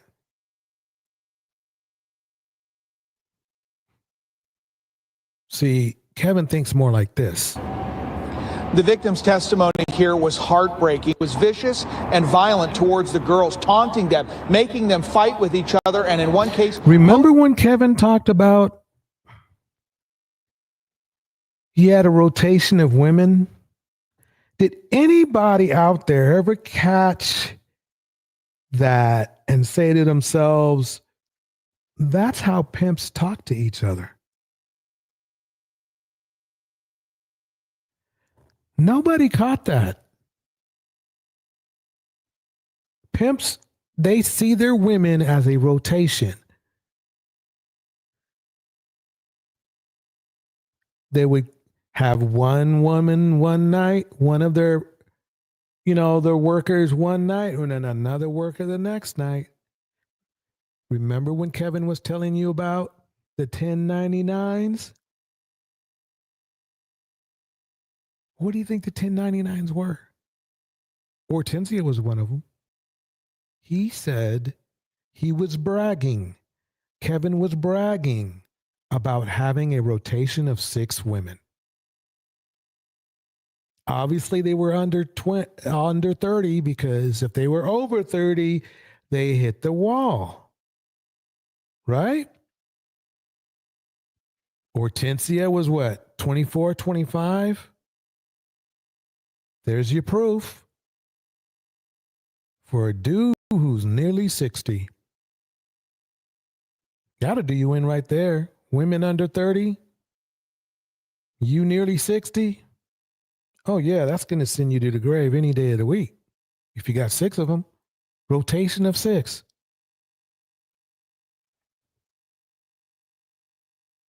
Just shows you that he didn't even know what a relationship was. He knew what abundance was. He knew what it was to pay. Because 1099. Don't get mad at me. He's the one who said 1099s. 1099s. Look it up. If you can't find it, let me know. Put it in either the chat or the comment and just say, you full of shit, James.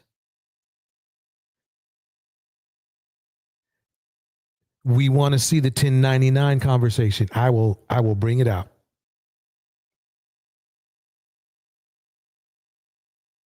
I will bring it out. Here we go. Posting on Instagram asking which gun he should use on a girl who tried to get away. Yeah. Pimping ain't easy. Pimping is not easy. And here's your correlation. Off the rip, your desire to defend your child blew up. You got 2 of my kids. This is how pimps talk to their kids or their women. This is how they talk to them. Off rip, your protective instinct says fuck everything, including those other 2 kids. The mental effery going on. You got to hand it to him. He was an excellent manipulator. The problem was, like most manipulators, the problem they have is the truth. When the math stops mathing, the math stops mathing. And when somebody figures that out and they see the light and then epiphany hits, it's a done deal. It's a done deal. And that's what happened with Kevin. That's why his wife, the women couldn't run fast enough to get away from him. And now he taught you guys how not to get women.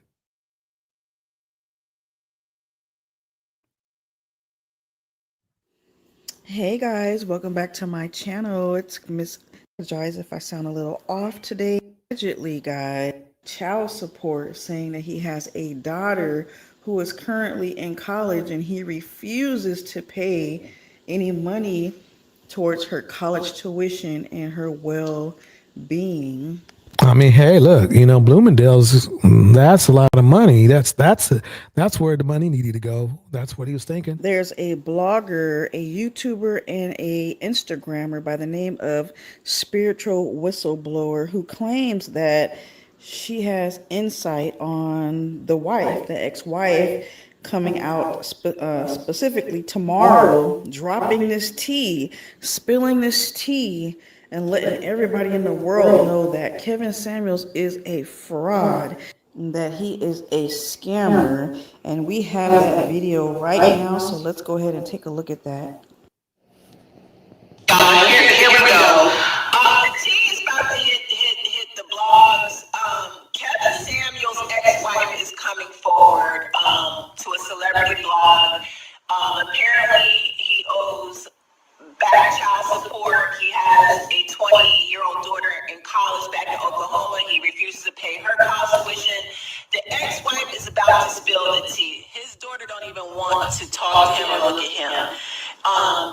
This evening, his Instagram account, he deleted it, but now he's playing like someone reported it and had it deleted. No, this nigga put up a post responding to the child support allegations. Then he deleted his account. Then he deleted the post. And then he reactivated his account.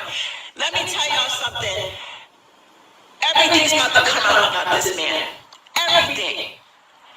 Everything. Because you know, just like R. Kelly, just like the Harvey Weinsteins, when one victim comes forward, then the floodgates open up and all the other victims are going to come forward. This.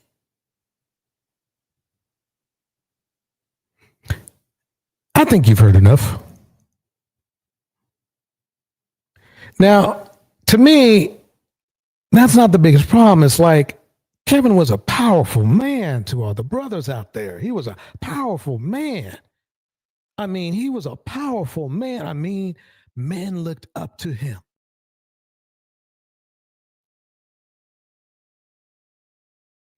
But he bowed. He bowed to Pearlie. He bowed to her. He bowed to her. She gave him a measly $5,000 and he gave her the whole freaking Manosphere.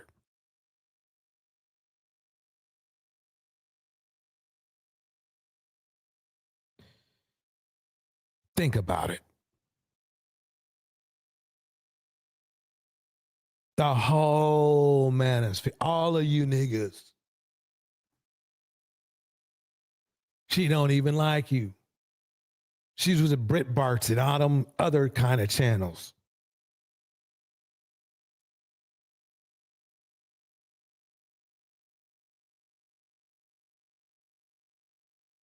So I'm sorry that he passed, because if he didn't pass, you probably would be pretty asking him a couple questions right now.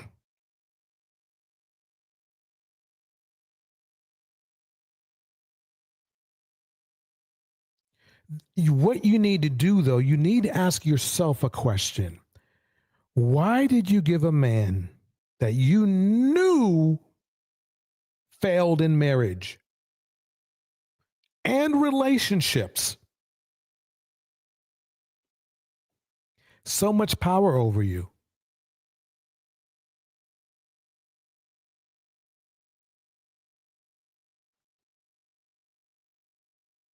He was her lapdog. Don't get me wrong. In his defense, she had the money to do that. A measly $5,000 to control you niggas. That's what scares me.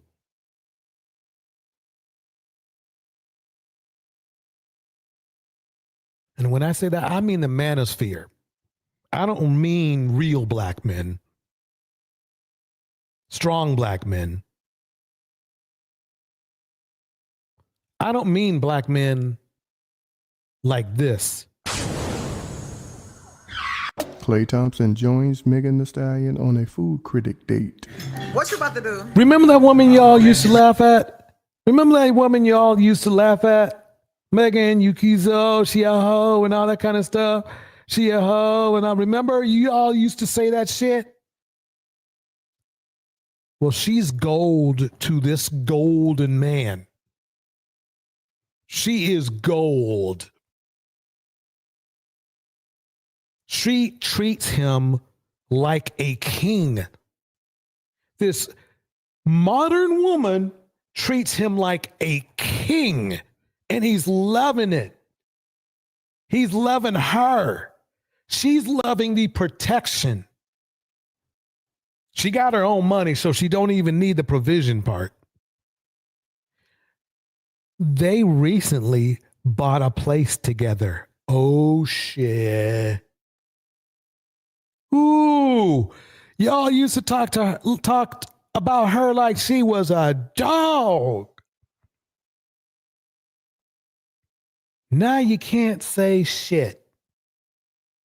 They got keys. That's better than a fucking ring. Keys to a house? I'm sorry, the engagement ring is nice, right? Henry Mars in the house. The engagement ring is that's all good. No. They bought a house together.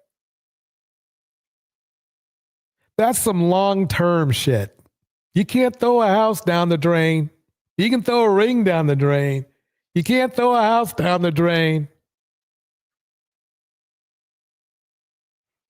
I'm sure Kevin talks smack about her too.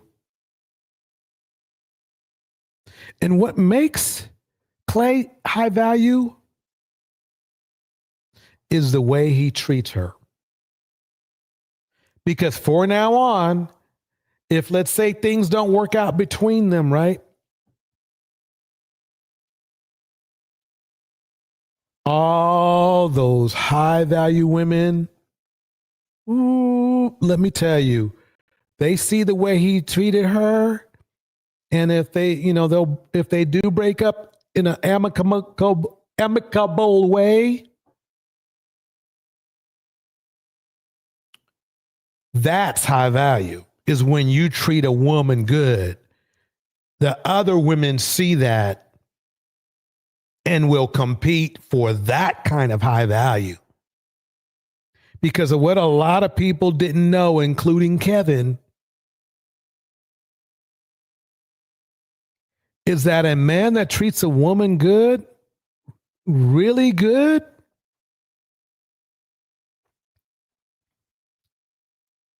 that's high value. Women can get a high value woman can get a high value man anytime she wants. If she thinks she's high value, she will wait it out and find herself a high value man. But a man that treats you good with respect, who says that, what a nice lady, not chick, doesn't use the word chick.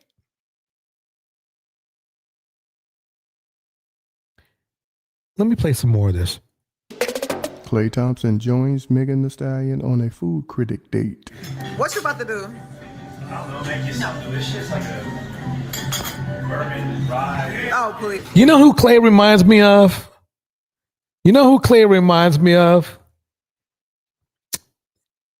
John B. Remember the artist, John B?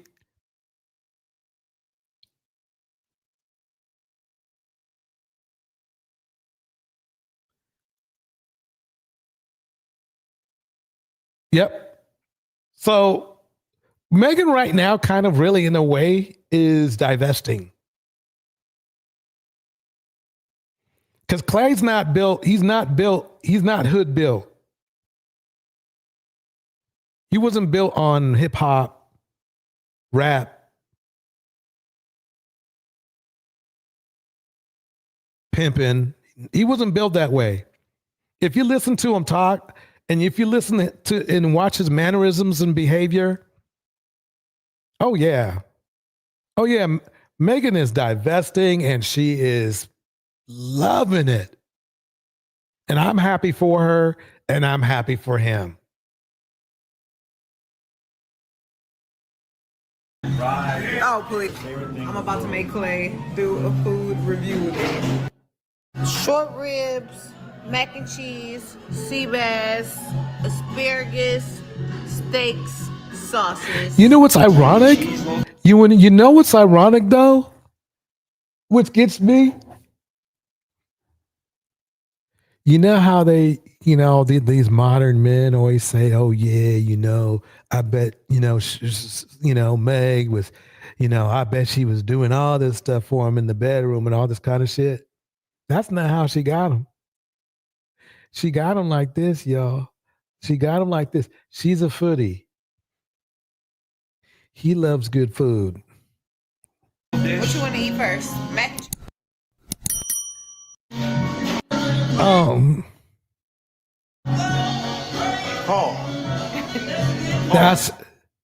She know what he likes. She know what he likes.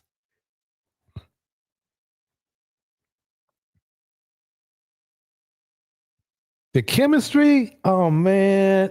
See, I love this couple because they destroy the Manosphere.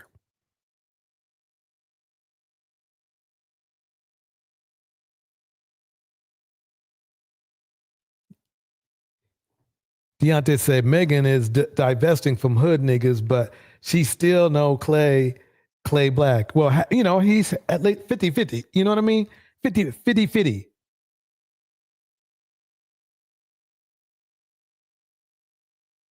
His mom, whom he's very close to, is white.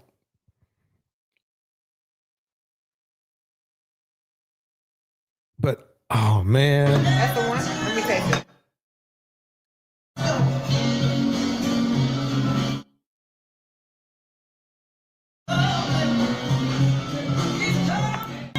Lobster roll. Cheers, baby. Ting ting. Ting ting. Be sure to like. I mean, comment. he calls her Mrs. Thompson, y'all. He calls her Mrs. Thompson. Now, how many? Oh, my bad. Now Clay's a simp. So, my bad, everybody. So the leprechaun dude, Obsidian, he's out here calling people simps, right? Because they loving on black women. Leprechaun dude.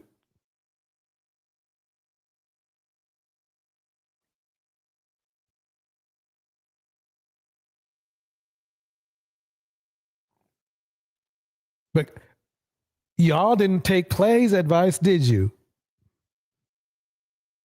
I mean, y'all, you don't have to be Clay to get Clay-like results. You just have to have something called class. It goes a long way. Class and enough drive to be moderately successful.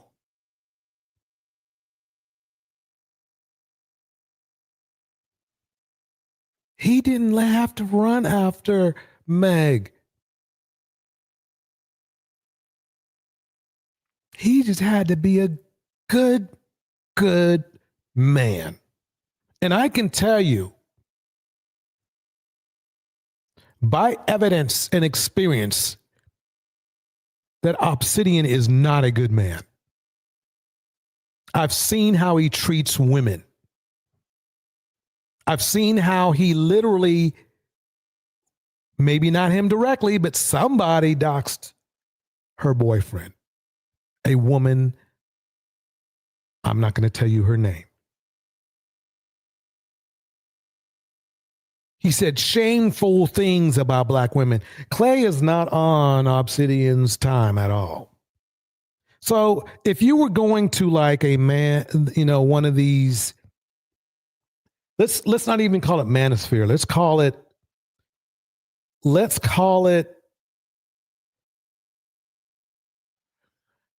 a black culture extravaganza.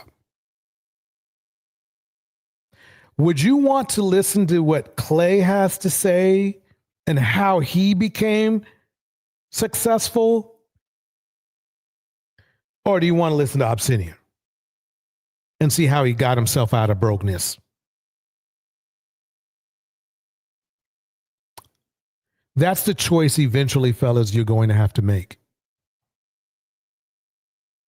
Are you going to listen to a man like Clay? Or are you going to listen to a man like Obsidian? Because they are two fucking different people.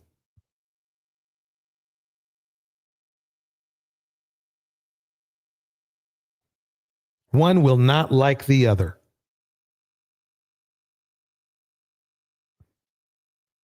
Obsidian would disrespect his woman. Obsidian might be disrespecting his own one. I don't know. But he would disrespect Megan. He probably already has. That's already a problem.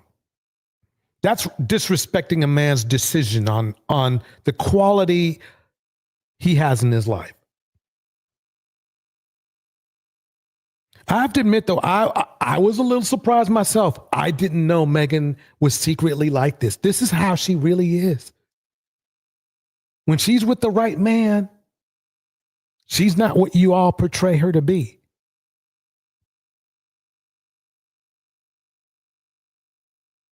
So that's the question you have to ask yourself. Do you want to be successful, Clay, or do you want to be the hustler, Obsidian? You have to fucking answer that question yourself. No, you may not know how to play basketball, or you're obviously not good enough like at his level. But there's other ways you can be Clay. One, by starting to be a good person. Be a decent person. Don't be laughing and enjoying some guy who's literally corn bombing women.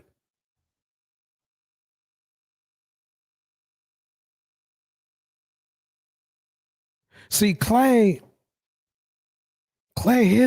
his mom loves the heck out of him. Now, she might be white, but she ain't pearly things.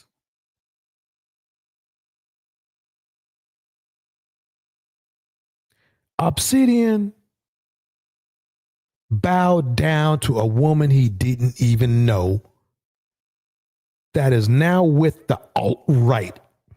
And you're about to give that nigga some money? You gotta be kidding. You gotta be kidding. Let's go back up to let's finish this on a positive note. Let me show you how these two are loving on each other. This is what black love is supposed to be about. Now, she had to divest, but this is what black love is.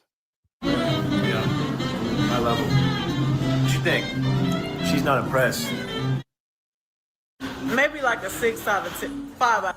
Look at my hold the camera the whole time. Oh my God. Wait, say it again, baby. I feel honored to be on Megan's food review. I know how exclusive. Okay, we can. Can we? Yeah. I'm just in the mood to just da. Let's go, baby. The Aria took me for everything. The wind will I mean, let me keep going. Okay, I baby. went back to fun stash. All your bees coming up, we need to replenish it. Sea Captain approved. No, I cut the camera off, baby. I cut the camera off. Now, let me tell you, I'm not gonna, be up here and saying this and that. They got a long ways to go here, and let me tell you why. She's been through a lot.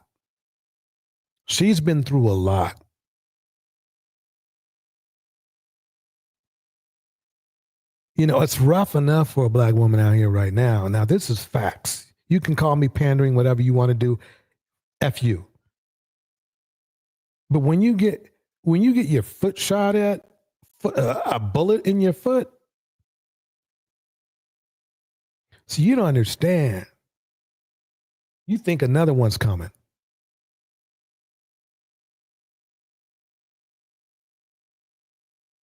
So, yeah, she's loving this. She ain't going nowhere. He don't have to worry about her going anywhere. She's not going anywhere. I mean, you should see this fit though. Baby, come on, get your piece. Body. I feel bad. That's not enough tuna, babe. Let's go forward. She can handle a lot of spice. It was really good. Really good. Baby. Can I have another bite? Damn it, baby. She all feeding them and everything. You see how he treats her though? She's happy to feed him. I mean, come on. Be sure to like, comment, and subscribe. Oh, my nail is in there. Why is this so stupid? Baby. I mean, this is just, see, this is, this is what's up. This is what's up right here. I mean, maybe that's how I should operate now. Just show, loving black couples that these red pill dudes would call, simps and stuff, would call the dude a simp. And just play it all day. Just keep playing it all day. Just all day. Just like, yeah, y'all can't even do this. You guys can't even fathom treating a woman this good. You can't even fathom. You were brainwashed so long. You were brainwashed so long with that abusive BS from the red pill that you don't even know how to do this. And he's doing it naturally. Don't get me wrong. He's not trying to be a beautiful person to her. He just is. He just is. That's just the way he is. If you can't be like this, you can go get some therapy. And I'm not saying that in a negative way. He really cares about her a lot.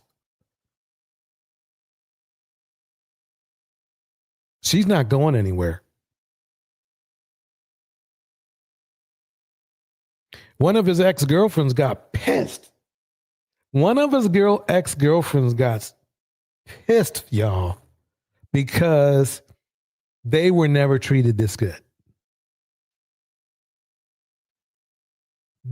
That right there tells you everything you need to know.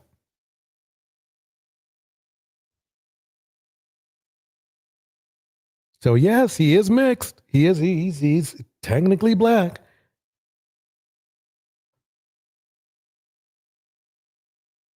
But he don't play them hood games.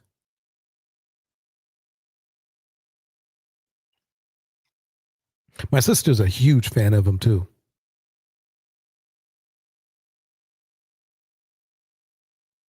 Yes, Jackie, you nailed it. Act Natural and Precious says this, take it slow, ladies. Yes. They're all nice in the beginning. Bars. Only time will tell true character. Absolute bars. Absolute bars. Jackie says she deserves it after all she's been through. And the thing is, Jackie, she deserved it before, but she tolerated that. She tolerated too much.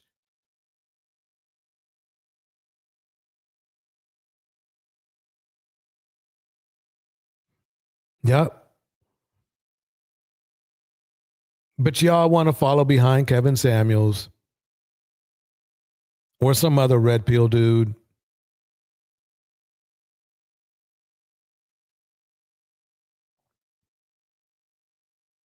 Or Ches Charday, Austin Holloman, Bernard Riley. You want to follow behind toxicity, not Clay. Clay and toxicity are two different things. Let's say the representation of Clay, because you never know. But all I know is this.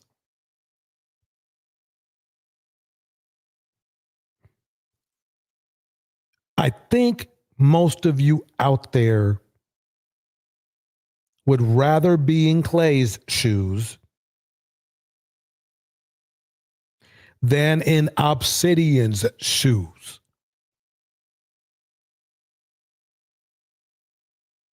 You can call the young lady modern all you want. I think you would rather be with Meg than whoever Obsidian got. In fact, I know so. I know. Guys, Obsidian lives in a fucking dump. Y'all. He lives in a dump. Obsidian is out here lying and telling men, I'm a man of means and I have money and I bend this bitch over my couch. It's all cap, guys. It's all cap. He said Devin looked like trailer trash. I said, oh, okay. All right. Obsidian, this. That's all. That's all you need to see. Why I'm doing that is this. There is nothing that Obsidian's wife, regardless of the way she looks, she obviously take care of him, right? Best she can, right?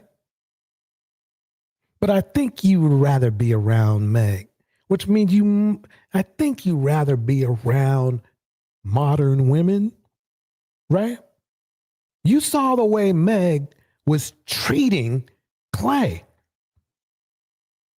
That's not about submission. That's not about submission. That's not about femininity. It's about love. Somebody said Obsidian is not upper class. Okay. Yeah, look, I was going to just play that little chunk. I was just going to bet UK, if he going to put out that. If he... Oh, by the way, Obsidian's woman has 3 children. Guess how many she has custody of? This many. These are facts.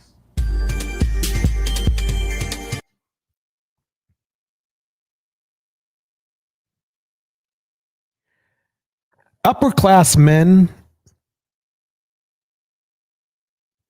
don't corn bomb women and make a joke about it.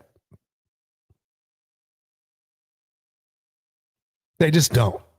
It's not even in the, it doesn't even come to mind.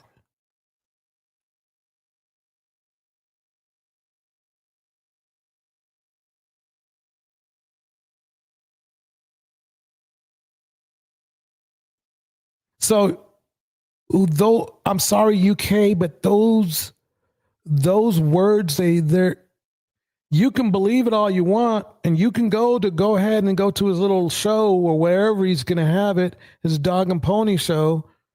But at the end of the day, Gonna fuck him. Who's never, ever, ever gonna fuck him. He came out and defended another woman against a man.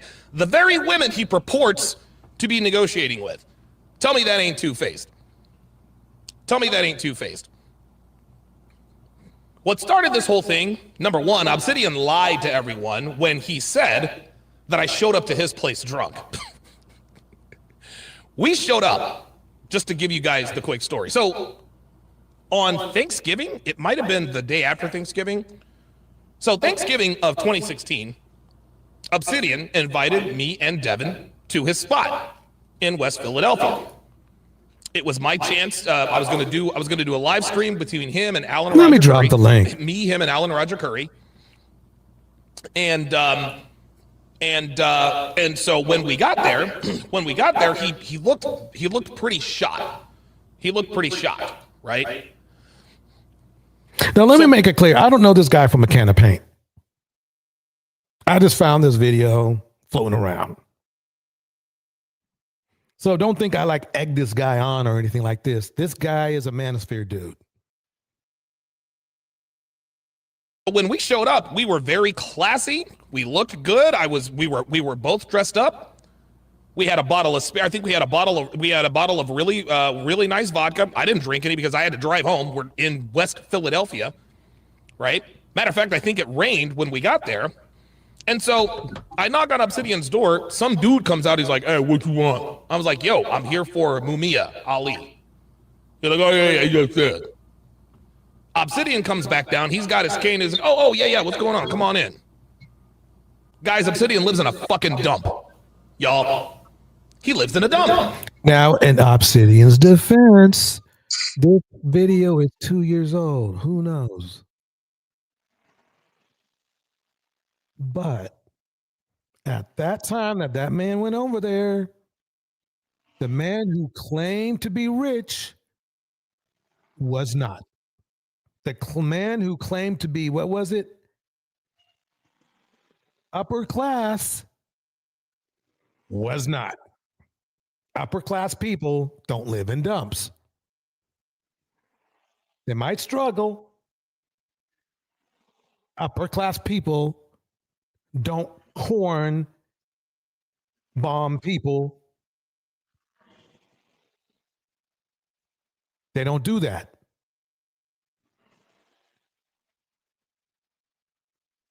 Obsidian is out here lying and telling men, I'm a man of means and I have money and I bend this bitch over my couch. It's all cap, guys.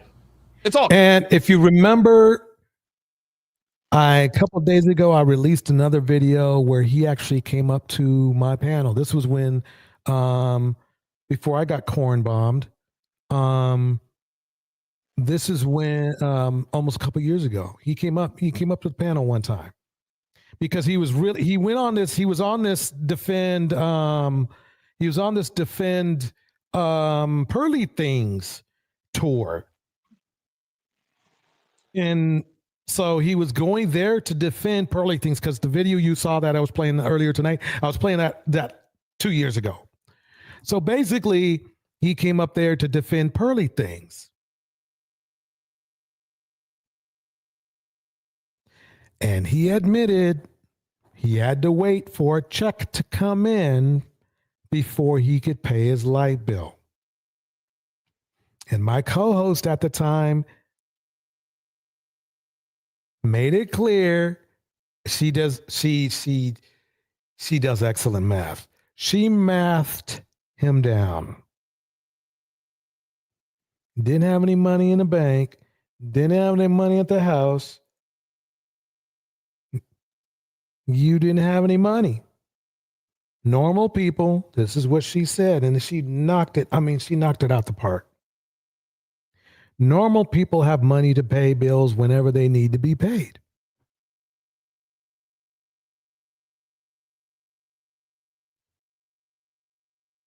But this is the man that's going to teach you about success and wealth.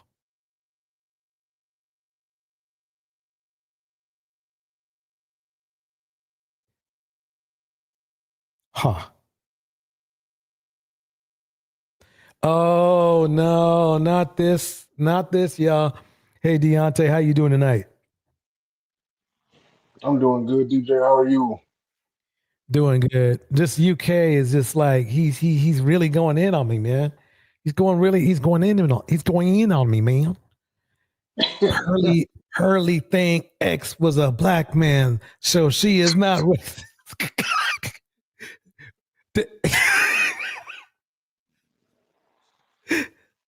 Oh man, dude, the fact that was one of the most embarrassing, emasculating things I've ever seen publicly happen to a group of men is y'all gonna sit up here and let this, you know what I'm saying, take over the black manosphere. It didn't make any sense. I remember when it was happening too.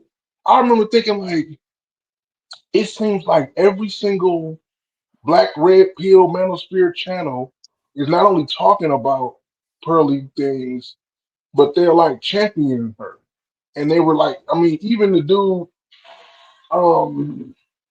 Anton Daniels, was bringing it up as if he was some kind. I'm like, dude, look at what y'all. Do y'all not see what y'all doing? Like, they had brought her up on that Latif show, and it was like 4 black men, her, and maybe like 5 black women. You know, half and half. And you could tell the women were being very frustrated. And the thing that frustrated them the most was that Pearly Thing was saying some egregious shit about black women, and all the dudes was like co-signing her, damn near clapping and applauding and protecting her. I'm like, what is wrong with y'all? Like, are you serious? Right. Yeah, that was terrible. Just Pearly Things is her and Lily Gaddis is the same type of white woman. Except for Halloween, Lily Gaddis dumbass decided to do blackface. And she had a bunny and some hoop earrings on, trying to pretend to be a black woman. And then the crazy thing about Lily Gaddis dumbass is she doing all this shit and she got a biracial child. It's a biracial daughter at that she had with a black man. Ain't that some shit?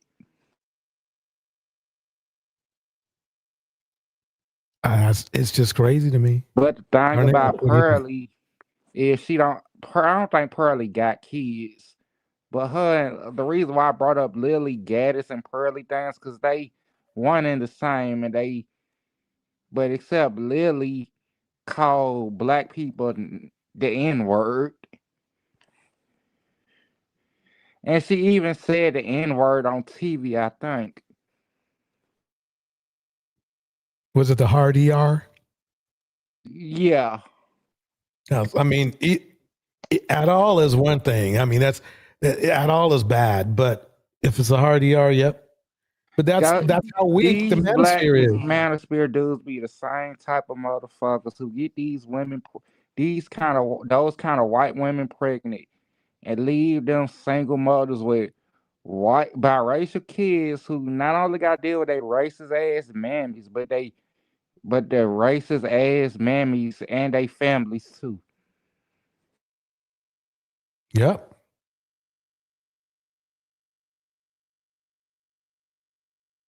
Let's see here.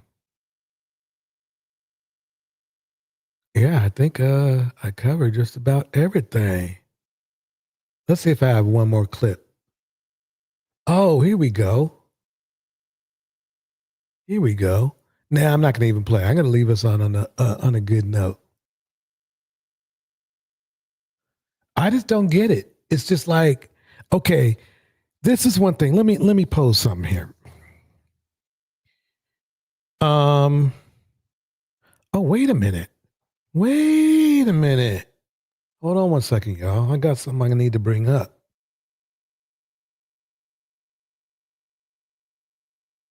Where is that at?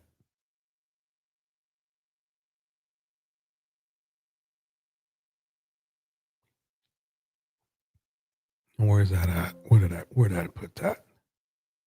Oh, let me try this. Let me see if I can snag it by a window. Share screen. Let me know if you can hear this when I play it.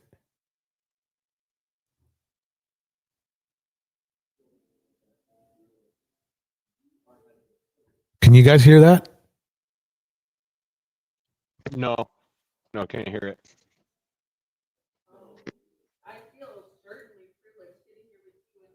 Okay, you can't hear that?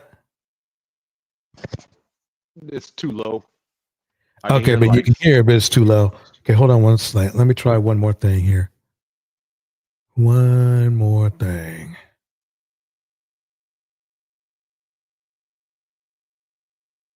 Video file. Where did I put it? That's in videos. There we go. Let me try this. Okay, be realistic. You are having a privilege of going on a date with me. Can you hear that? Yes. Barely. Okay. Try. Well, listen close, because I can't turn it up anymore. I think it's all the way up. I knew I should have edited this more, but here we go.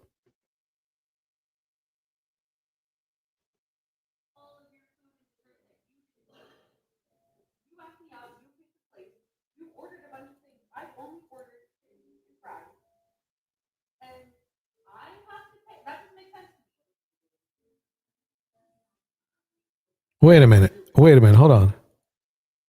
Here we go. Privilege. So you need to pay. I feel certainly privileged sitting here with you and all of your food and desserts that you didn't touch. Okay. You asked me out, you picked the place, you ordered a bunch of things. I only ordered chicken and fries. And I have to pay. That doesn't make sense to me. How much is the bill again? $120. Okay. If you're broke, you can just say so. Oh my Like, it's gosh, clear are you that you're serious? broke. Like, let's be honest, I'm way out your league. Oh my gosh. Like, you knew that when you matched with me. What? So first of all, you're sitting here complaining, and you need to be I'm realistic. it's not that I'm complaining, it's that it is implied that if you ask me out, you pay for the date. Be realistic, okay? Be realistic. You are. Doesn't matter, y'all. Red pilling. Who was that? Who's the guy? Some guy who asked this girl out for a date and didn't want to pay. And he's the one that's filming it? I don't know who's filming. Yeah, that's a good point. I have no idea. I think she was filming it from. I mean, that's what it looked like. Because Yeah. I don't get what. I guess he thought he could, supposed to be her, the money away. That's what I'm thinking. Yeah, that kind of stuff is. I don't even know what to call it. I mean, obviously he's. I don't even know what to say because he's disingenuous But two, if you know for a fact that you don't want to pay for this meal with a girl that you asked out, and you truly believe that you shouldn't have to pay, you know the general consensus on going out on dates. She said it perfectly. You know, the person who asked the girl out is the one who pays for it. And so he Right. should have told her, like, hey, listen, I'm not gonna pay for this. That doesn't even make sense. Why would you ask her out if you're not gonna pay for it then? Right. Like, I mean, unless you just like, hey, you want to go Dutch on dinner or lunch and split something, let her know right off rip that you're not paying for her meal. You knew what she looked like and everything before y'all went out. It wasn't like it was a blind date and you met her as soon as you sat at the restaurant table. You was like, oh hell Right. no. Even then, it's courteous. You still pay. So that's why I was wondering, like, if he was filming it himself, he did this shit straight for clout for views. No, I think, I mean, from the perspective, I think it looked like she was doing the filming.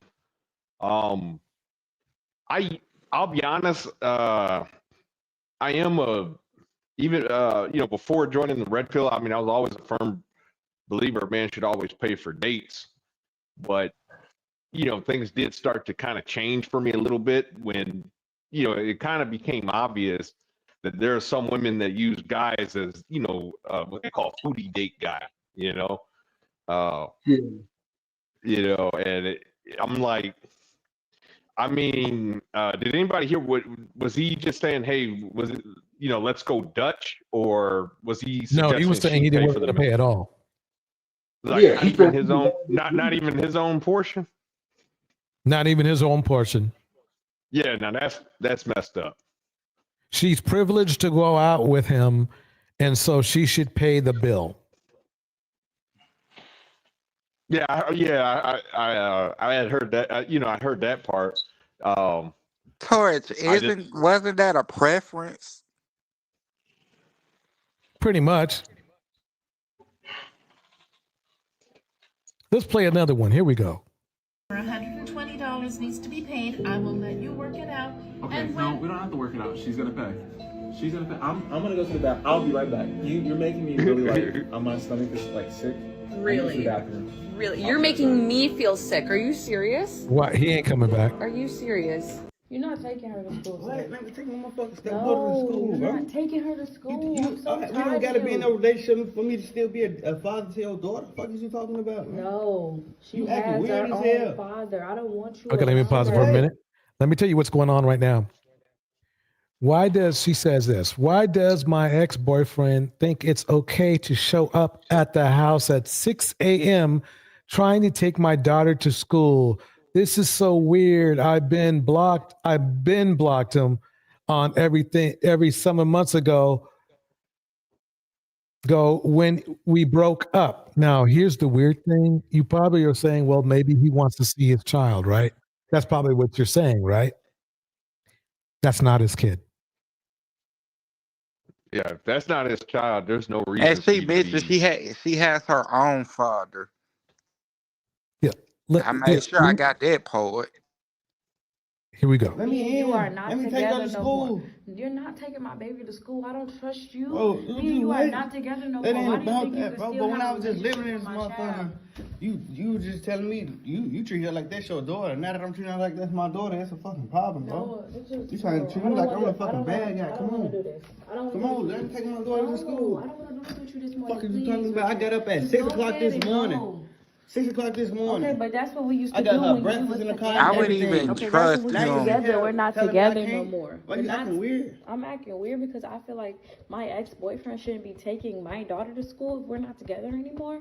That's weird as fuck. That don't got shit to do with you. Why are you blocking her blessings? You already I'm got- blocking her the daddy blessings. already I got agree. shit for her. Okay, well he's here now, so it doesn't. Angela said he's a PDF trying to Yeah. get access. Yep, I agree. Basically.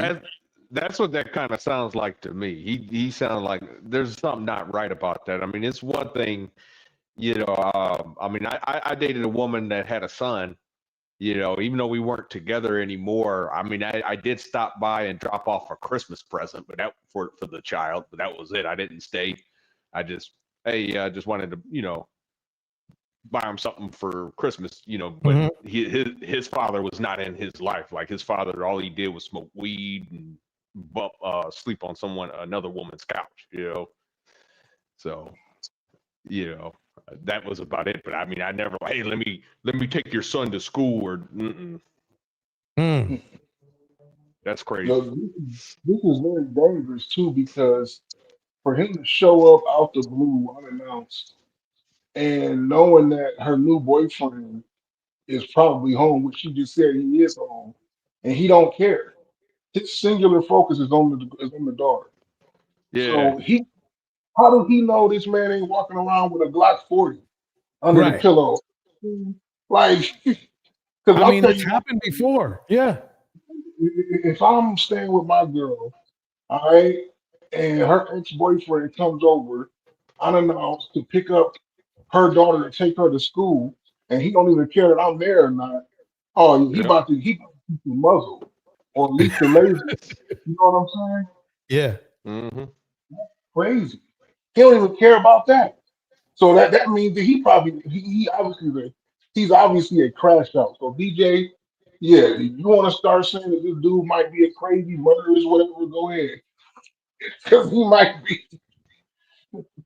But let me go forward with this one. Here we go. Okay, here we go with. Fuck, they don't got shit to do with you. Why are you blocking her blessings? You already I'm don't get- blocking her But blessings. Daddy already don't How? do shit for her. Okay, well he's here now, so it don't fucking matter. So he's Hey, there. y'all. Happy Sunday. I want to apologize for the video I posted last week about the food stamps being cut and the statement I made about women charging $40 now. Oh, here we go again. The enemy clouding my mind and my judgment. But let's get this understood though. I don't have to pay women to like me. It was just a funny video I was making. I knew I was gonna get a reaction out of and get some clout and some followers. But I realized that over these past few days, just seeing how much that video really got pushed out, I really feel bad for doing Pause. Act natural under pressure. Have a great night. that. And I already talked to God about it. I already asked God for forgiveness, and I'm just asking y'all to forgive me too. Like in my previous videos, I always talk about how, I still sin too. I'm still going through growth and salvation and growing in the spirit too. But I ask y'all to forgive me for that. Y'all will never see no content like that That man on this is page lying again. like a motherfucker. Yes, he is. Yeah, I gotta agree. All right. I think we're going to end it right there, everybody. Well, no, I got to play this one right here. This last one right here. Here we go. Without y'all and God, You celebrating tonight? I am just not with y'all. I really feel bad about it. Without y'all and without y'all and God. You celebrating tonight? Follows. I'm good. I'm good on it. Hopefully y'all can forgive me. Church is finally here. None of this would be possible without y'all and God. You celebrating tonight? I am just not with y'all. Allegedly, he dragged his ex-fiancée down the street. Okay, so I'm going to end it right there because I want to save this for another show. But basically, yeah, y'all, I mean, Man, Pastor got a Rolls Royce. Yeah, I thought you were about to get into the pork chop pastor. I'm about to be like, DJ, don't go there, because it's crazy. I'd have to stay on for another 2 hours. No. you know we're gonna go there. So there we go. Most of these black pastors is full of shit. And that's probably one reason why I barely go to church. Yeah, I think it was a good concept. Church was a good concept, but I just think basically there's too many panhandlers out there now. Yeah. Go ahead. Has anyone on the panel ever seen the documentary American Pimp? It was Isn't the that when HBO. or is it? Oh, okay, I haven't seen that one. No. Yeah, it's an old HBO documentary. I think it was like 97, 98 or something like that. Anyway, long story short, like a lot of the pimps from like the 70s and early 80s, they would constantly change from preacher to pimp, pimp to preacher. You know, Oh, I heard of that, yeah, but I ain't heard of that documentary. yes, Yeah, they interviewed a lot of pimps. think It was about called. it. Go ahead. I'm not just saying, pimps and especially Southern pimps and pastors, they all got the big oversized suits, pinstripes. They all drive Cadillacs. They Yep. all wear jewelry, and they all have the perms in the hair. You know, I mean, even Mm-hmm. Al Sharpton old ass keep his perm slicked back. You know, um, but I'm just the thing is the phrase they have morphed it into um basically you are giving this money to God, and God is asking you for this money because He needs it. I'm listening to them Mm-hmm. say this. God don't need money. What you talking about? This dude created the universe. What are you gonna do with money? You know what I'm Mm-hmm. saying? Like, it's messed up because people take this so serious, and you are playing with people's minds and hearts at that point. You know, Yep. they and DJ, you want to talk about black men? Like, man, these. I mean, I know it's white preachers and priests and reverends who do it too, but they are literally pimping some of these people, especially again, like Umar. They're doing like their biggest victim is single black women, especially the ones that are 40 and older. They all in their pockets. Mm-hmm. Yeah. Instead of pimping young girls, they pimp grandma. They pimp families. You know what I mean? I remember I used to Darnell, live in don't out. forget, a lot of these pastors be touching on these young girls, and then some occasions young boys too. So don't get that part twisted.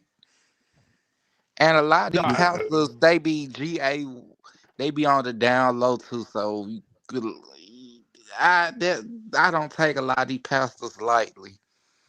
uh, no, I think you missed what I was saying though. What I was saying was when they pimp grandma and the whole family. What I mean is it's kind of like how pimps think about how a pimp, coerces a young woman to entertain clients and then give him all the money, right? Well, it's kind of the same thing in the church where grandma and her social security give it all to God. I used to live in Alabama, and I used to go to church, 4 times a week, and that didn't include revival week. That was every revival week was the everyday week. But the thing was, they used to, the old saying used to be, give your money to God. Don't worry about the light bill. Don't worry about paying your rent. Give your money to God and let God double it, and God's gonna pay your rent. God's gonna put the gas in your car. God's gonna That's a whole ass lie. exactly. But that's what happened. I mean, I remember we had to go to the collection plate. Well, matter of fact, they didn't even pass the collection plate around. We had to walk up to it. It was always kept at the altar. So we had to walk up to it, and if there wasn't enough money in there, we all had to go get up. The preacher said, "That's not enough money. Come on, get back up here." Some of y'all holding out against God.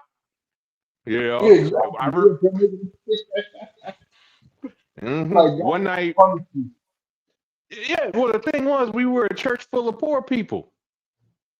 Exactly. I lived in Calera, Alabama at that time. Calera.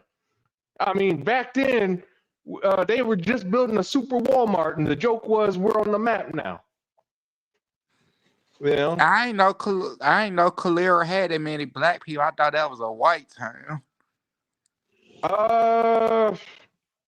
It was kind of it was a good mix. But yeah, I think Alabaster had more black people. I think than Calera did. But And I it didn't even was know a good mix. Alabama had that many black people either. It did about 20 years ago. But I always knew I always knew Hoover and Homewood had a good amount of black people.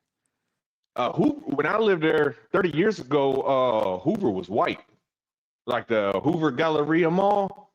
Man, that was a good mall back there. I heard stories now, but back then that was Man, River Chase Galleria is ghetto as fuck now. Okay, guys. Yeah, I heard. Guys, sorry to cut this short, but I gotta go. We're gonna be here for 3 hours. I could tell. We reminiscing over here, and and it's on topic. We'll catch up on it later, but I gotta handle some things real quick. Let me get the beat playing. On stage, everybody. We have Darnell, we have Deontay, we have Tevin, and myself. Thank you guys for coming up. It was cool. I mean, I think we had a pretty decent conversation. I think we'll go over part 2 in a little bit because I have some more clips for us. But yeah, that's enough. Let's go. Everybody, have a good night. DJ Torch and friends. It's about to go down, baby. Miss Jackie Gaines. I said what I said in the house. Act natural under pressure. Angela Reddick.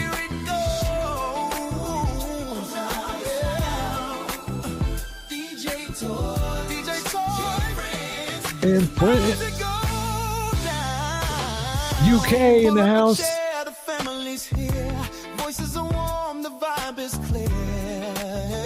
Pink Boy Queen.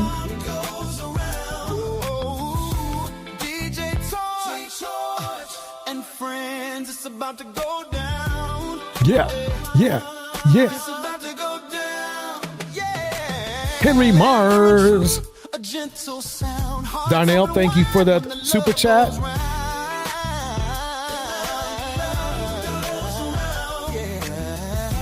DJ Torch and friends, it's about to go down.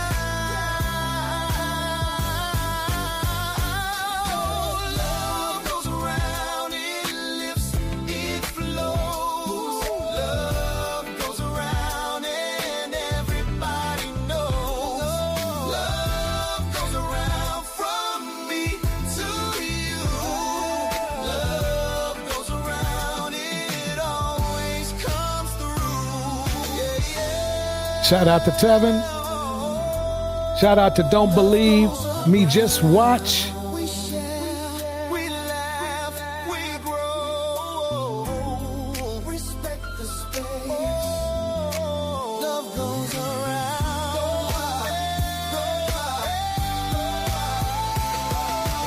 And art.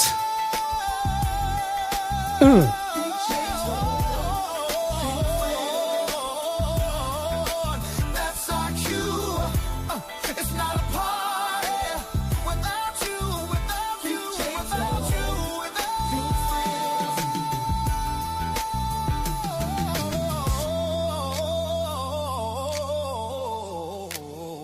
DJ Torch and friends. All right, everyone.